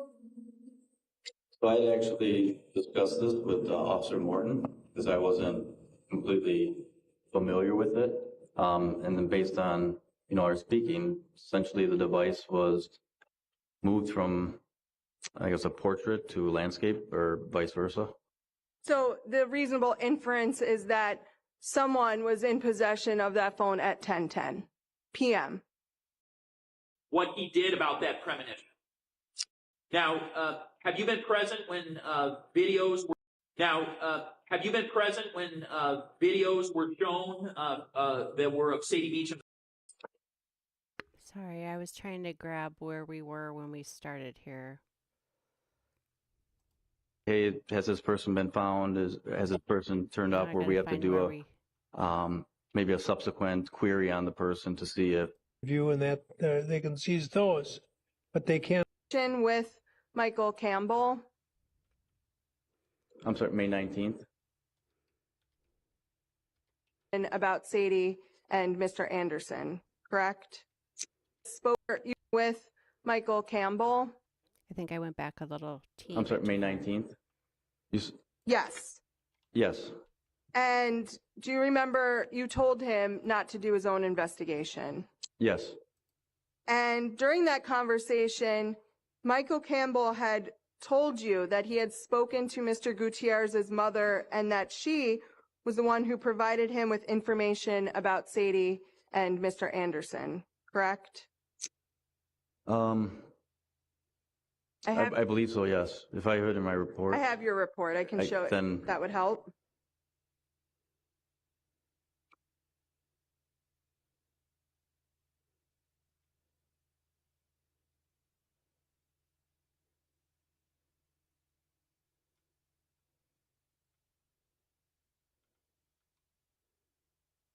thanks. Yes. Yes, I did put that in my report, yes.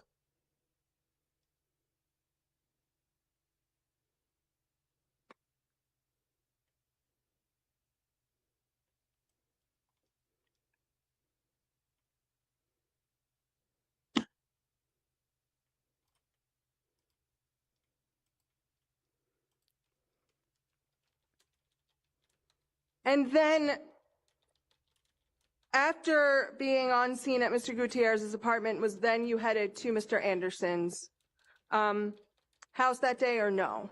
I did not. Okay.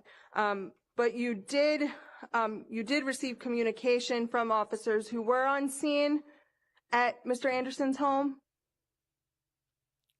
What officers? Sure. Do you remember instructing officers on scene at Mr. Anderson's home not to do anything with the van and that it would then be towed and just be processed by the Wisconsin State Crime Lab? Yes. Okay.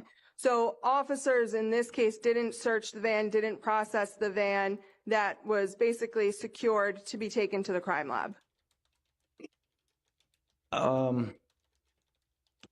As far as secured, you mean locked?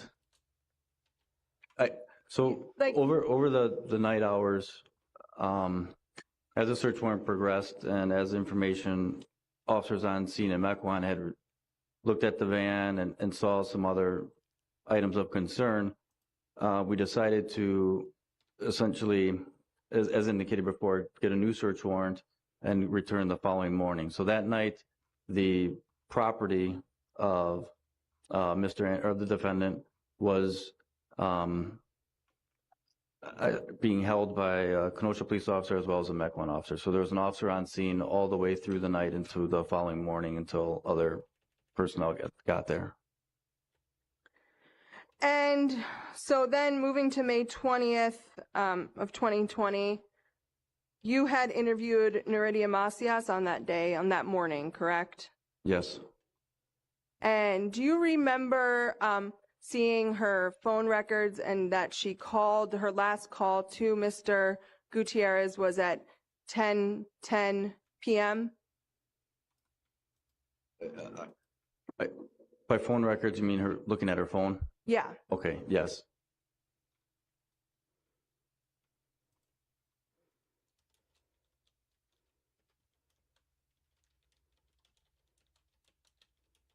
You had reviewed Mr. Gutierrez's phone records as well? Not at that time. Access. Oh, yes. And were you aware of the time of the last device event that occurred in that phone, on that phone? Ms. Macias? No, Mr. Gutierrez.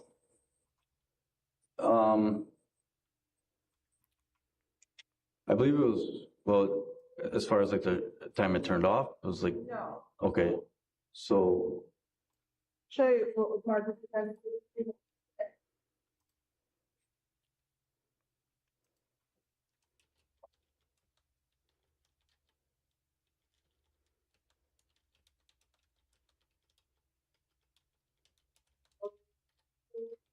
okay. What time was that at? 10:10, 44 seconds p.m. And as an investigator, if there's a device orientation change at a certain time, does that provide any sort of information to you? So I had actually discussed this with Officer Morton because I wasn't completely familiar with it. And then based on, our speaking, essentially the device was moved from, I guess, a portrait to landscape or vice versa. So the reasonable inference is that someone was in possession of that phone at 10:10 p.m. That would be an inference, yes. And that the phone, based on the location data, was at Mr. Gutierrez's residence in that area at 10:10 p.m. Yes, I believe when we initially got to the scene, we were able to do like an emergency locate on the cell phone. When we do have incidents where we believe somebody is maybe in danger. And I believe they had indicated around, I think it was around 10:30 p.m. that the device was located within a certain radius of 15th Street and I don't recall if it was 29th or 39th Avenue, so which would have been within the radius of Mr. Gutierrez's residence, yes. Okay, so just back to my last question then. At 10:10 p.m. on May 17th, 2020, the information you had was that the phone was in that area. Correct. When did you know? You did that check with, it was Verizon, correct? I believe it was Verizon, yes. You did that on May 19th, 2020. Yes, I think we did that probably within the first couple of hours. But you didn't search everywhere possible for that phone knowing it was in that area. So that doesn't mean that it's in the area. It means that's the last location. If that phone was turned off and taken to Door County, I guess we wouldn't know where it was. It just means that it last had a ping in that area. After interviewing Ms. Macias, you assisted in the search of Mr. Anderson's residence that was going on May 20th, 2020. I did not. So I did limited as far as searching goes. I wasn't, because of, I guess, for all the moving parts that was going on that day with the different agencies. I was primarily with Sergeant Bandy doing a lot of logistical stuff and kind of doing like checklists of what needs to be done, and things of that nature. I did partake in what we call a line search. So because this property was about 4 acres, in a line search, you basically line up approximately arm's length across, and you kind of systematically go up and down the property in one direction or another to look for any potential items of evidence. So I did an exterior on that line search. As far as the residents and barns, I did not do I wasn't the main person to do those searches. And you'd agree that a line search is a very thorough way to search a property. Yes, And you did not find anything of evidentiary value doing that line search. I did not. And you also did not observe any signs of freshly moved soil. Correct.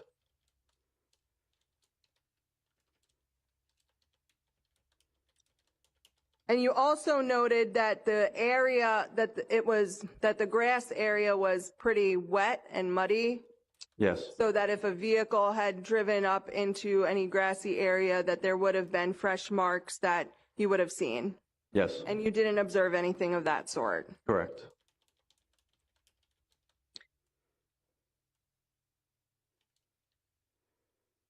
We talked, and the state showed you the pictures that on that date you had observed the multiple trash bags that were on the side of the barn. Yes, Were you able to determine the size of those trash bags? no, They weren't extremely large, correct? they were not. They could be 13-gallon size? City doesn't. I think, Well, we went down the wrong road and this is pretty common. You use terms like extremely large. Well, what does that mean? yeah. The question now is, could it have been 13 gallon? And was there an answer? There's an objection. I know they see it in there.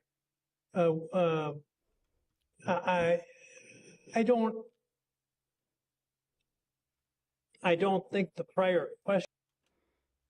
I just wanted to pause for a moment. I tried something with Chat GPT, and I just wanted to run it past you.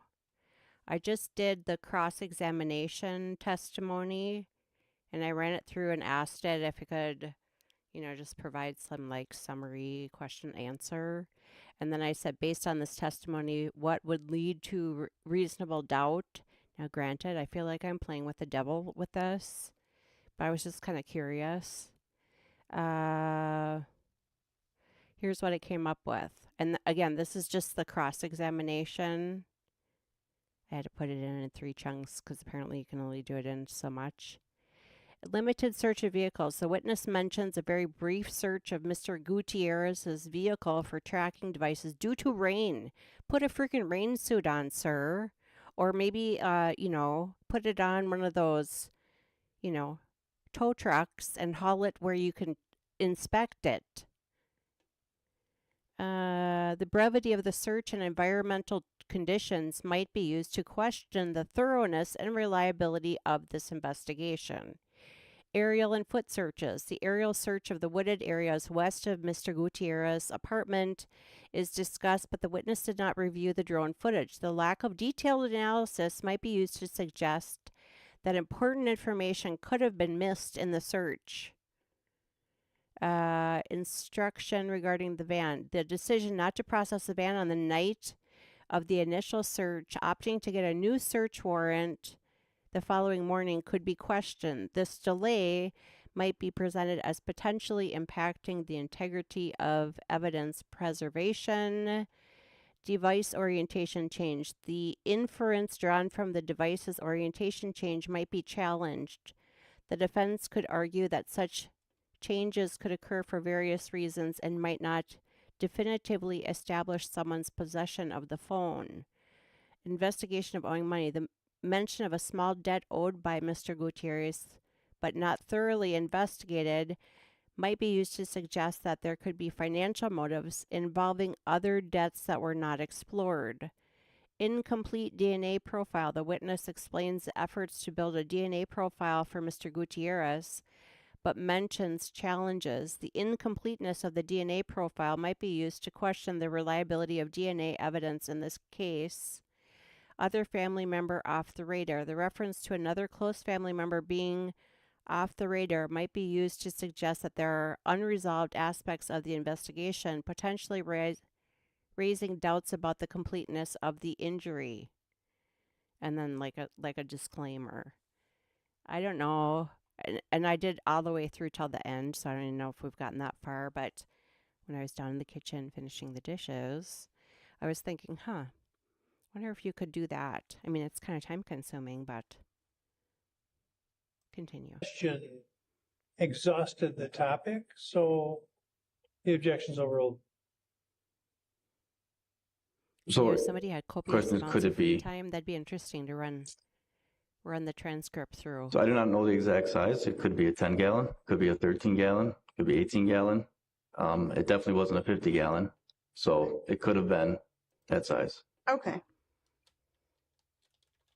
You also reviewed on that day, you reviewed basically screenshots and still frames, photos that were taken from the Walmart surveillance videos. Still shots? Yes. Yeah. Yeah. And you could observe what Mr. Anderson was wearing in those. And it was a black hoodie or a dark hoodie, white shirt, and jeans, flip-flops. Yes.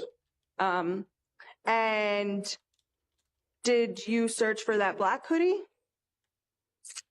I believe we have the black hoodie in evidence. I believe during our evidence review, we reviewed it. Okay. Was there any blood on that black hoodie? Not that I observed. Okay. And there doesn't appear from the still frames and the photos that you could see that Mr. Anderson had any blood on his clothes. From the Walmart? From the Walmart video. No. And then also in that video, the state pointed out like where Mr. Anderson had been parked. And he was in fact parked next to a white vehicle, correct? Yeah, the white vehicle was the one closer to the store. Yes. And there were other vehicles that were parked just the same distance as Mr. Anderson in other rows of the parking lot, correct? I can pull up that exhibit if that would help. I would agree that there were other cars in that area of the parking lot. Okay. So it wasn't as if Mr. Anderson was parked extremely remotely, far away from everyone else in that parking lot. Oh, I guess all I'm able to say is that there were other cars in that area. I know that some businesses, they have their employees park at different areas. So I can't say if those are shoppers, if those are employees, but there were other vehicles in that general area, yes. Okay, and the windows, you were able to observe the windows on Mr. Anderson's van? You saw them? You've seen them? Oh, yes. Not there at Walmart that day, Yes, I thought but you meant, in sorry. general. No, I apologize. And they're not tinted, correct? No. So if you're standing, you can see right through them. Yes.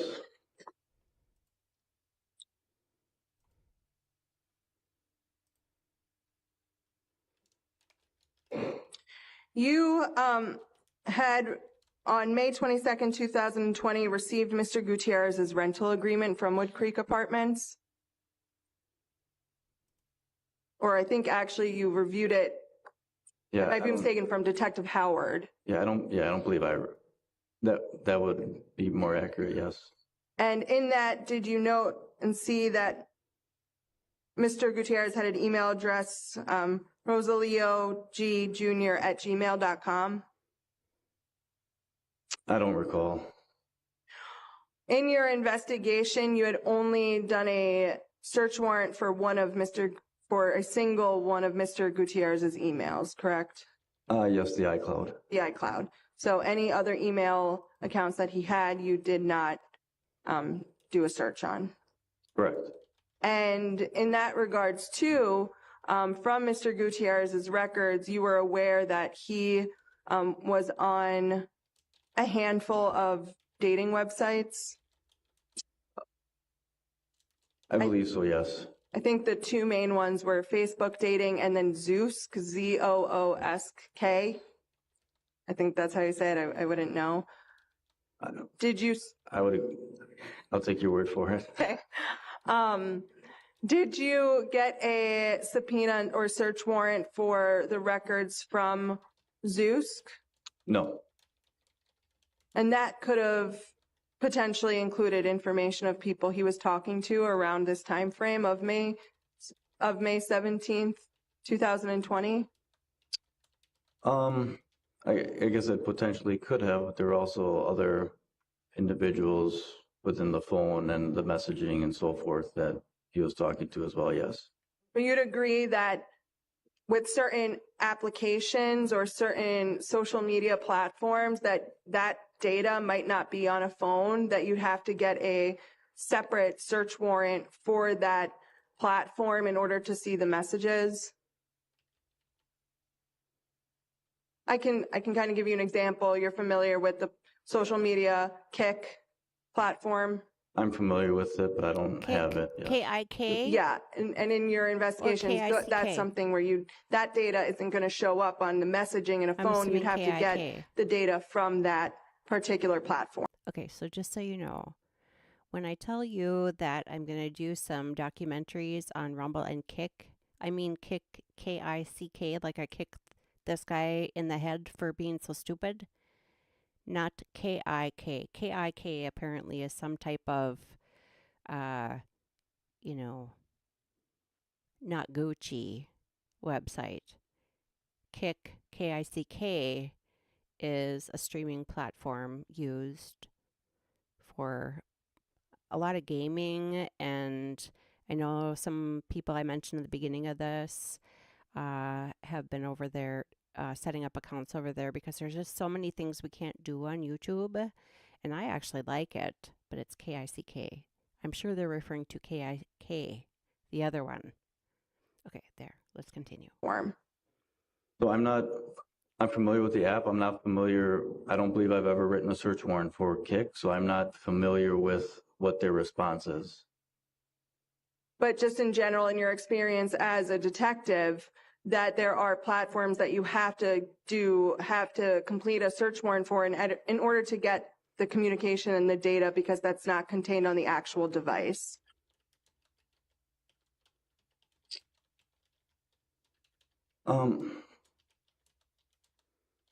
I believe so. However, oftentimes there are within that Celebrite, those applications will also have information related to those chats. So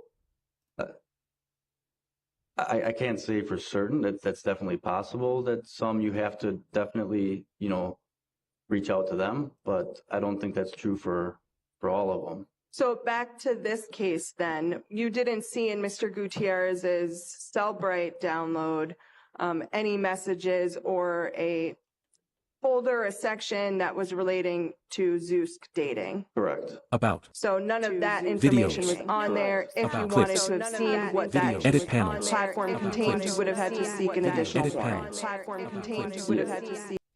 Yes. On May 27th, 2020, do you remember confirming with the fire department that up in Ozaki County that there was a called-in controlled burn at the Anderson Tree Farm on May 8th, 2020? I'm going to object to relevancy about the Anderson Tree Farm and whether they had a burn there. We presented no evidence that anything was found at the Anderson Tree Farm, so it's irrelevant what happened at the Anderson. That there was a burn. I don't know whether it's part of the defense presentation. Correct. Just because the state didn't bring it up doesn't mean it's not relevant. Is it Ozaki or Sheboygan County? He doesn't even Might know. be Sheboygan. How many times? Here's an I think it's idea. Sheboygan County. Crime size getting crappy again. We're almost done here for the day. It's just going to be this dipwad's cross-examination, and then we'll have a nice long live stream tomorrow when I'm not so frazzled. But it would be interesting to run this through and see how many times he says, I think. I mean, isn't that your job, sir? Aren't you supposed to investigate? There's a man that's been sitting in prison for, let's see, how many days now? Oh. Oops.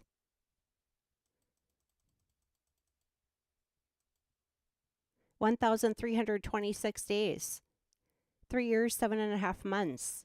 Because I'm not sure, in the limited time I was there, this is a travesty. God. Sorry. Now You you've said the seen my fire dark department. I'm side. sorry. Was I? Yeah, that you can. I don't know if.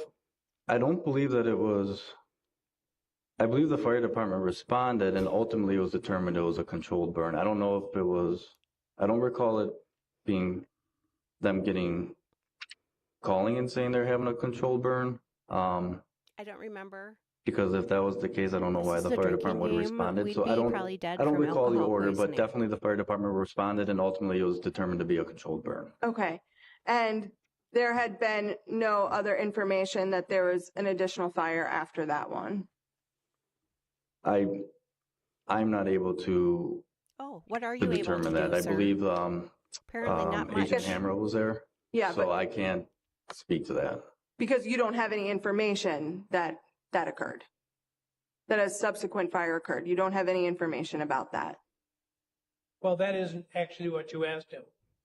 Oh, sure. I'll just rephrase it and ask it I'm again. going to also You suggest asked that about Detective John listens to information this. from the fire department, When I asked This him when question Van Wee inquires was about up, a he fire, caught some of the Van which Wee it may testimony. be And I asked him, when people don't do their likely is jobs and they're related, but detectives, it's not the same don't you question. feel like angry as a former detective? And he said yes. I mean, it gives everybody a bad name. Wait till he gets a load of this lead detective's testimony. I can guarantee you he's going to be After outraged. the fire department told you about the controlled burn, in your investigation, you did not have any other information that there was a fire subsequent to that. Good. The absence of information from him They is don't know squat. irrelevant. I'll just move on. And then I'll just move on, Judge. Dingleberry. You had gone to the objects 'cause Greenview he Tree knows it's Farm, another also known giant as the hole. Anderson Tree Farm, Oh on my God, I'm May so mad. 27th, 2020. Yes. And after doing a search there, I know you may not be completely involved in that, but there was nothing of evidentiary value located at the tree farm. Yeah.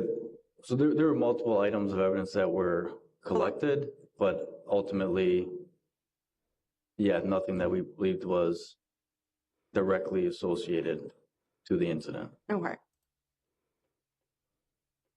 You also then, on the next day, May 28th, 2020, assisted in or were located, I don't know the extent that you assisted, but at the residence of Susan Brown Williamson at 3009 Cedar Beach Road. Correct. And you did not locate anything of evidentiary value there, correct? Correct. And that's the place that you believe Mr. Anderson was the morning of May 18th, 2020. Based on the phone records, that is where the phone was. So I don't believe that. I believe based on the information that we've been provided in the facts of his cell phone, yes. And that would have been after Mr. Anderson went to Walmart, he then went there. Correct. And the state had kind of walked you through it. I just want to Baker do Raid. it again and clearer, is that Pause. Eris, are you feeling better? Baker Rage Sue, welcome. Welcome to Krabby Crime Spies. I'm Queen Crabass right now. Jamie, we're almost done actually. Luna Z Mom 24, hello. Mimsy, hello. Broken Baker, Hello. Chain of custody. Oh, you've been here. See, I'm so mixed up today. Well, Verm is here. Hello. We're almost finished, but wicked psyched. Hello. You've only seen parts of this trial? Well, I considered putting perhaps, a warning like they have on some of those rides at the amusement park that say before riding this ride, you must talk to your cardiologist to get permission because it is infuriating. Since you're coming in here, I think I will read you. So, for starters, this is very short. We're almost finished. I was going to send you over somewhere, but I do want to show you what I just managed to do. So, today, this is just a really short live stream. I wanted to get Detective Korea's cross-examination put in, get it done, and then the next 3 days, then we'll chip away at the rest of it. So this is just real short, but I was down in the kitchen finishing the dishes, and I decided to take the transcript and run it through Chat GPT, which, in my opinion, it kind of freaks me out, but sometimes you have to dance with the devil to get what you want. And it took a little while because you can only put in, so Rolling Stone subscribed to my channel. Thank you, Rolling Stone. So anyway, so I just copied and pasted and I said, identify, based on his cross-examination, any potential reasonable doubt. And this is what it came up with. So again, I'm not sure. Oops. I'm not sure if this is going to be of any value, but I thought I'd give it a whirl. Chat GPT, reasonable doubt cross of detective. I use that term loosely. Korea. Identify any. Okay, so what I did is I entered in her questions and his answers, and then I said, hey, can you please detail any areas of reasonable doubt? And this is what I came up with. Limited search of vehicles. The witness mentions a very brief search of Mr. Gutierrez's vehicle for tracking devices due to rain. I don't know, don a rain suit or maybe take a tow truck and bring it in somewhere where you can take a look at it. The brevity of the search and environmental conditions might be used to question the thoroughness and reliability of this investigation. Aerial and foot search. The aerial search of the wooded areas west of Mr. Gutierrez's apartment is discussed, but the witness, Detective Korea, did not review the drone footage. The lack of detailed analysis might be used to suggest the important information could have been missed in the search. Instruction regarding the van. The decision not to process the van on the night of the initial search, opting to get a new search warrant the following morning, could be questioned. This delay might be presented as potentially impacting the integrity of evidence preservation. Device orientation change. The inference drawn from the device's orientation change might be challenged. The defense could argue that such changes could occur for various reasons and might not definitively establish someone's possession of the phone. Investigation of owing money. The mention of a small debt owed by Mr. Gutierrez, but not thoroughly investigated, might be used to suggest that there could be financial motives involving other debts that were not explored. Incomplete DNA profile. The witness explains the efforts to build a DNA profile for Mr. Gutierrez, but mentions challenges. The incompleteness of the DNA profile might be used to question the reliability of DNA evidence in the case. Other family member off the radar. The reference to another close family member being off the radar might be used to suggest that there are unresolved aspects of the investigation, potentially raising doubts about the completeness of the inquiry, and then like their little disclaimer. But I just did it out of, let's just say, shits and giggles to see, like what it would come up with. I don't know. I mean, it just dawned on me. I think the only thing I've really used Chat GPT for is to write a poem for Ian Runkle called She Fancy How I Love Thee. This past summer, he had AI come up with a branded hot sauce thing. And so I had it read a poem because I'm not very creative. But that's just, what, an hour and a half worth of this guy here's cross-examination. I mean, if somebody has time, that would be interesting to put in there. Like I said, it's sort of like Dancing with the Devil. It kind of gives me Ouija board vibes, but might be interesting. It might, I don't know.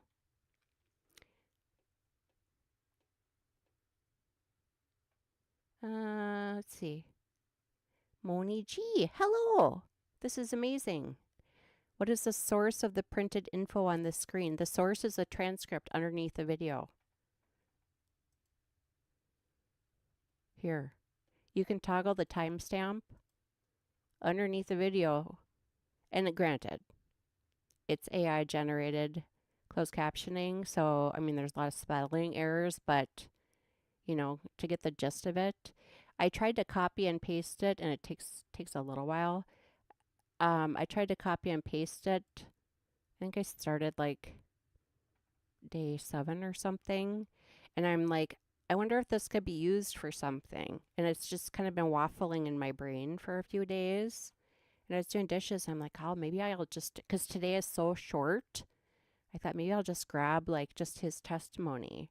And Chat GPT is a little freaky, but who knows? And you can only enter so many characters at a time. I put it on my it's only a 1-page PDF. I put it on my Discord thing. Under general, I said, out of curiosity, I pasted the cross-examination of Detective Korea in Chat GPT and asked it where reasonable doubt could arise. Kind of interesting. I don't know if anyone has entertained using this as a tool. And it's just a 1-page PDF. So that's where I put it. We're almost finished here. And then I can, I can't put it on Twitter. I tried to add it to the Twitter thing, but I'm pretty sure I can screenshot it and add it as a picture. But I'm just saying, that could be, I don't know if it could be helpful. It's time consuming because you can only do so many characters at a time. But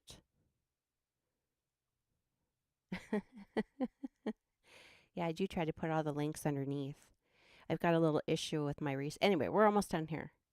And then The Saukville Walmart is, what is that, 40? think of all the questions you could ask it. Right It's like a off Ouija the board, Saukville exit which of is really the scary, 43, right? I didn't go there personally. I'm not familiar with it. Okay. But as far as where Susan Brown Williamson's house is, it's just further north. You'd have to take 43 further north and then exit off of 43, correct? Correct. I was kind of hoping I could figure out how to get this in Tableau, but I still haven't quite figured out how to make that useful. You talked about the burn pits at the burn pit at Mr. Anderson's home. You talked about the buttons that were located on the jeans. There's only one on Mr. Anderson's jeans that he was wearing on May 19th. There's only one button, correct? It's a button and zipper close. I can pull out the exhibit if you need.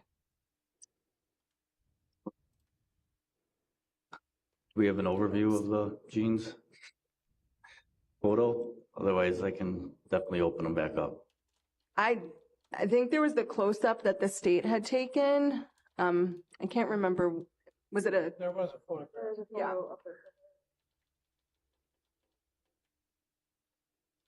State's exhibit 23. Did you? We look at it that way. Yes. Okay, so one button and then zipper. Yes. And then at Mr. Anderson's home, in the burn pit, in the fire pit, you didn't find any human remains? I did not partake in that search. DCI or Wisconsin Department of Criminal Investigations primarily did that, and I wasn't involved in the sifting, but I've not been made aware of, and at the time that any human remains were located. You were provided an item that was listed as a piece of glass, possibly an eyeglass. Correct.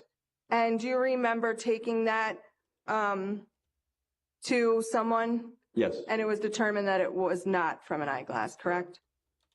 Correct.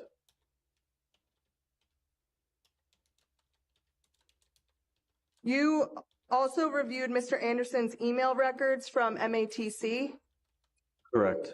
and you didn't locate anything relevant to the investigation there. That is correct.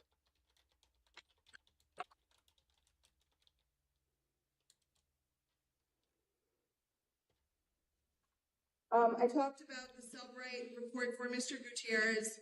When you reviewed that, you didn't locate any contact associated with Mr. Anderson, correct? Mr. Gutierrez? Correct. Thank you.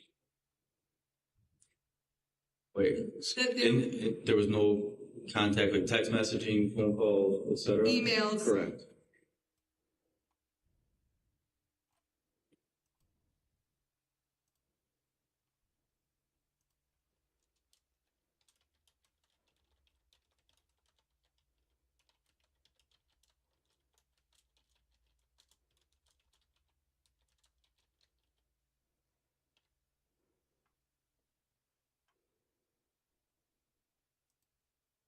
In your investigation, you were interested in obviously getting to know information about Mr. Gutierrez, correct? Like, Can you be more specific? sure, you had asked, you were trying to find out information about Mr. Gutierrez's biological father.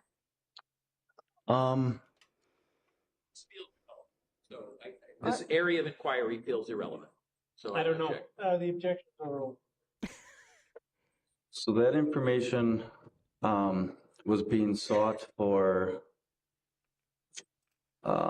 DNA like comparison. So I believe that was requested by the state crime lab, that if they had a sample from the father, that would help with them, or that would help them. But then also that sample could also be sent to NamUs as well. And you were unable to locate any addresses or contact information of Mr. Gutierrez's father, nor could you locate his father at all. Objection. It's irrelevant whether you can find Oh, someone's okay. Are we biological headed father. somewhere? No, this is the end Another of the hole in inquiry. the Swiss Well, cheese of a that's case. exactly what I asked. He better be It smart. is heading somewhere as far as the defense presentation. Well, towards the ending. Let's just rush Um, through. Let's just rush little through bit every more. single thing the detective Sure. cross-examination So has here, in this or the defense. in this particular case, Sorry, I'm because Mr. grabbing- Gutierrez was considered missing, you had to build a DNA profile, basically, from items. So you gathered, I'll rephrase it, you gathered samples from Mr. Gutierrez's son and mother, and also was trying to attempt to get something from Mr. Gutierrez's biological father. Yeah, are you able to tell me the date on that report? I can give it to you if that would help.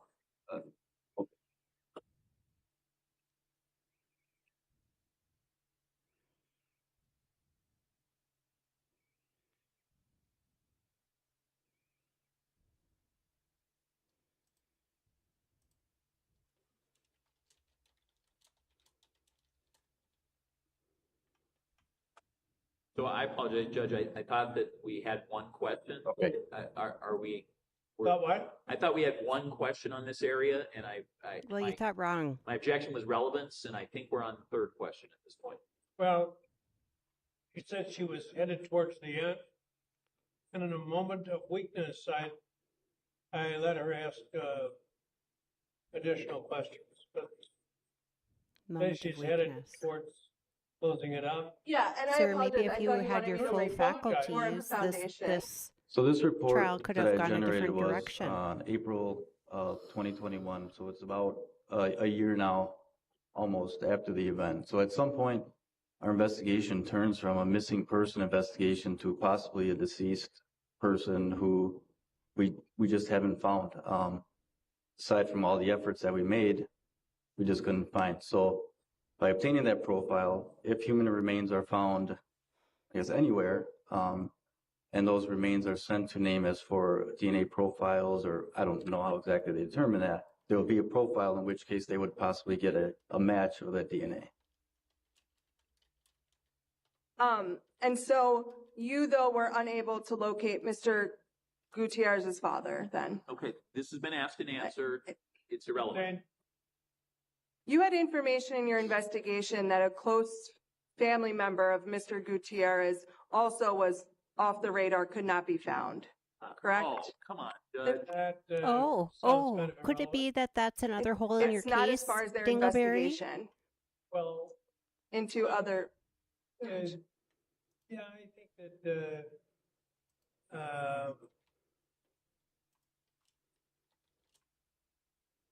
I think you're right to reach the end.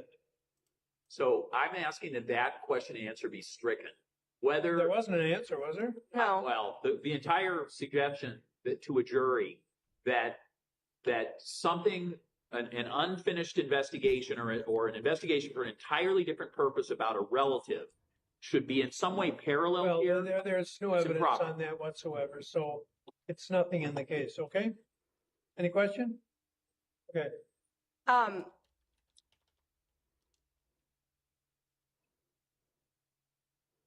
You had talked, just one last thing that I wanted to follow up on. Two things. Did you investigate anyone at all, not specific people, but anyone who might have owed Mr. Gutierrez money? Objection irrelevant who we owed money to. Whole Swiss cheese. Here we go. Whole. Mr. Campbell, There were Mr. other Campbell? individuals, though, that could have been, and without going into names, there were other people that Mr. Gutierrez owed money to that weren't investigated. there was one other individual that I had seen in I believe it was the text messaging portion of it, that it was like a $60. But as far as a large sum of money that he owed money to, I don't recall that at all.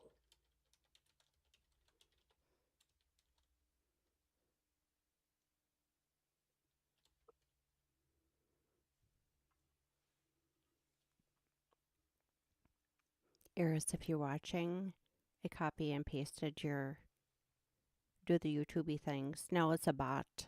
It'll come up on occasion as a bot. I do love this little bot thing, although Object and he ask the court seems to to review this sprinkle, and just or she determine if seems it's to relevant sprinkle things before it's in presented to the jury. Well, we succession. can either break for the day, or you can go upstairs and wait an hour while Judge, all we're doing is asking that you review it. Well, no, you're going to have redirect anyway, no? Yeah, Be honest. Look at the little I temper am, but tantrum. I think we Sir, would you should like some finish unless cheese the with jury your needs to wine? be out of here. I mean, I don't expect it to be lengthy. The Well, point is, you know, though, he's had that over 50 if, hours, according the to my detective is going to calculation. be here anyway, He's getting to the tail end of his what's bullshit. the rush if you're going to have So let's redirect, just, 'cause we're not you gonna know, hear rush redirect this afternoon. Rush any sort of guaranteed. defense for this Can we just man. finish cross though right before through. we break for the day? So we don't have to remember where we are tomorrow? You've seen my dark side. It usually doesn't get any so- worse than We this. don't want to beg, Judge, but we And the are other kind of day- begging here. But this man here pushes my buttons. So my question is that relevant? Luna's mom, 24. So the court sees the date Does on Luna it, please. graduate in 24? Welcome. I didn't watch this trial And the that, DA as a baby. We call Kind of him irrelevant to Dingleberry. me. But what, just so the record is clear, what did you give me? Irrelevant. Not to mention the fact that the judge here, between Rittenhouse and this one, fell down, went boom, and One had a last chronic follow-up. brain You had talked thing, about audio and recordings that you reviewed that appeared we're to almost be finished. Like, we're right at the contained. end. And apparently, the motion to move it to a different like jurisdiction was denied, and apparently there was no other judge that could preside over this except for, you know, this guy with his chronic brain injury. Hi, Toodly Pip. Steve Martin is Dingleberry. My dad actually looks a lot like Steve Martin. I haven't quite decided who Dingleberry looks like. As far as a famous person, he appears to be far slower at processing. He was bad in Rittenhouse, but this is... Oh, yeah, you haven't seen anything yet. He disparages the woman attorney on the defense side. He cracks jokes with Dingleberry, the prosecutor. Here, actually, before we switch over, we're almost done. This happened the other day.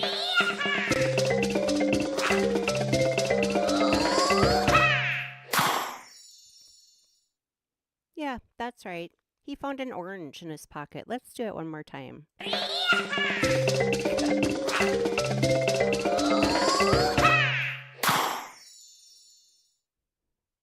Yeah. Yep.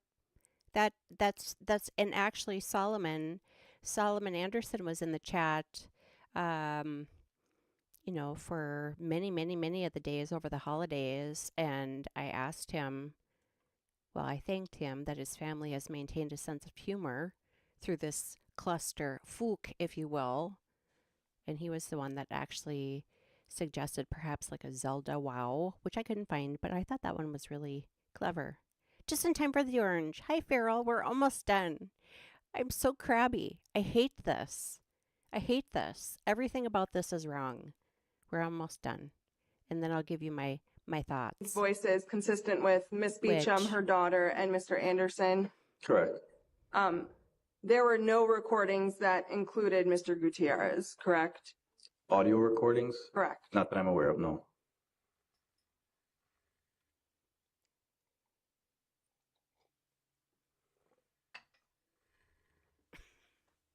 Nothing further, subject to recross. All right. Shall we break? Let's not talk about the case overnight. Read, watch, or listen to any account of the trial. Don't even discuss the case with another juror or a member of your house. And how about 9 o'clock tomorrow? Is that all right? And anything else? He's even got a dent in his head. All right. Or 2. That looks Good like a mom. dent. I wonder what part of the brain. I'm an accountant. I'm not a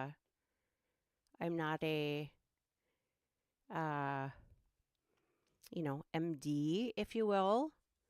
I wonder if there's any people in here that are in the medical profession and could actually my friend Heidi that knows Detective Joe Kenda, the guy with the ID show. She's a paramedic. I should ask her if she knows what part of the brain corresponds to where the judge has a big giant dent in his head. I just wanted to quickly look through, and then I'll post the link again for Hella's live stream. Oops, not what I wanted.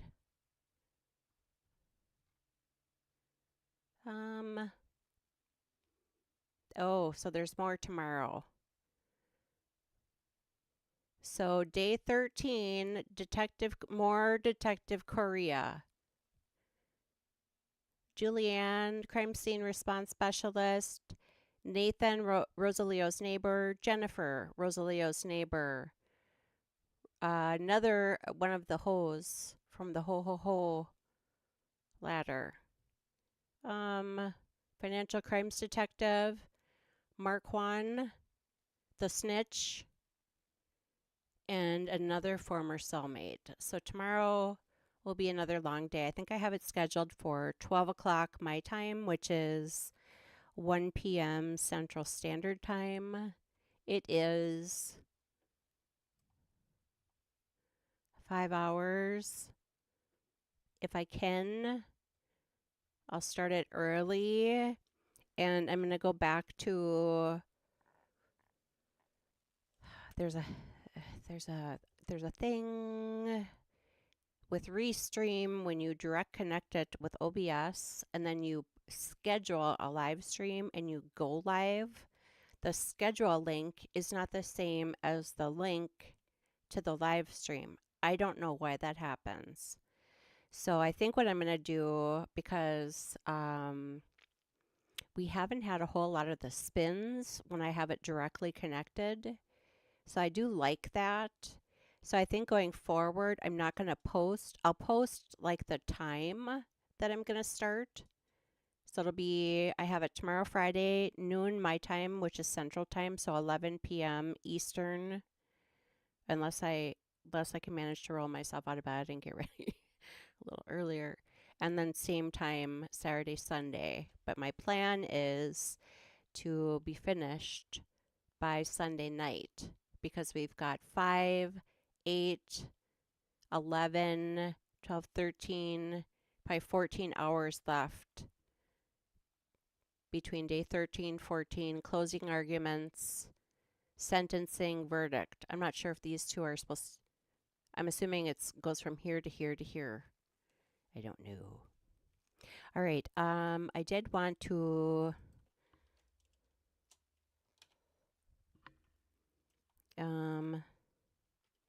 post again. This is the link to the live stream in progress. June was so kind to send me a message through X, formerly Twitter, that between Sal and Hella from Excited Utterance,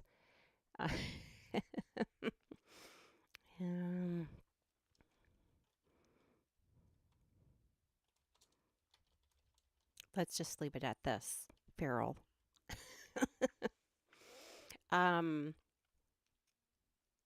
Yes, and thank you for that reminder. We had this up too. Here, let's just switch. So today was just short. My back hurt so bad yesterday. I thought I was dying. And then, oh, yes, that's how I feel. I did want to put this up. Well, no, it's not here. But we did look right at the beginning of this. They are at the 47,000 out of 50,000. So there's only $3,000 left to meet their goal by the end of the month. On the GiveSendGo. So all links are in the description box underneath here to the free Zachariah Anderson website, to the GiveSendGo, to Vielhammer Media. Thank you again so much for remastering the footage, and then all kinds of good stuff. The link to Sal's channels underneath there, the link to Hella's channels underneath there. I also wanted to mention briefly before you go, if you just rewind back to the very beginning, in my yesterday day of I need to rest my back and get some sleep, I stumbled across the case of Kaylee Anthony. It's a 3-part documentary series that is absolutely fantastic. It goes through, especially the last episode, there's interview with a juror, there's interview with a judge, and I kind of sort of fell asleep the first couple episodes, like in and out.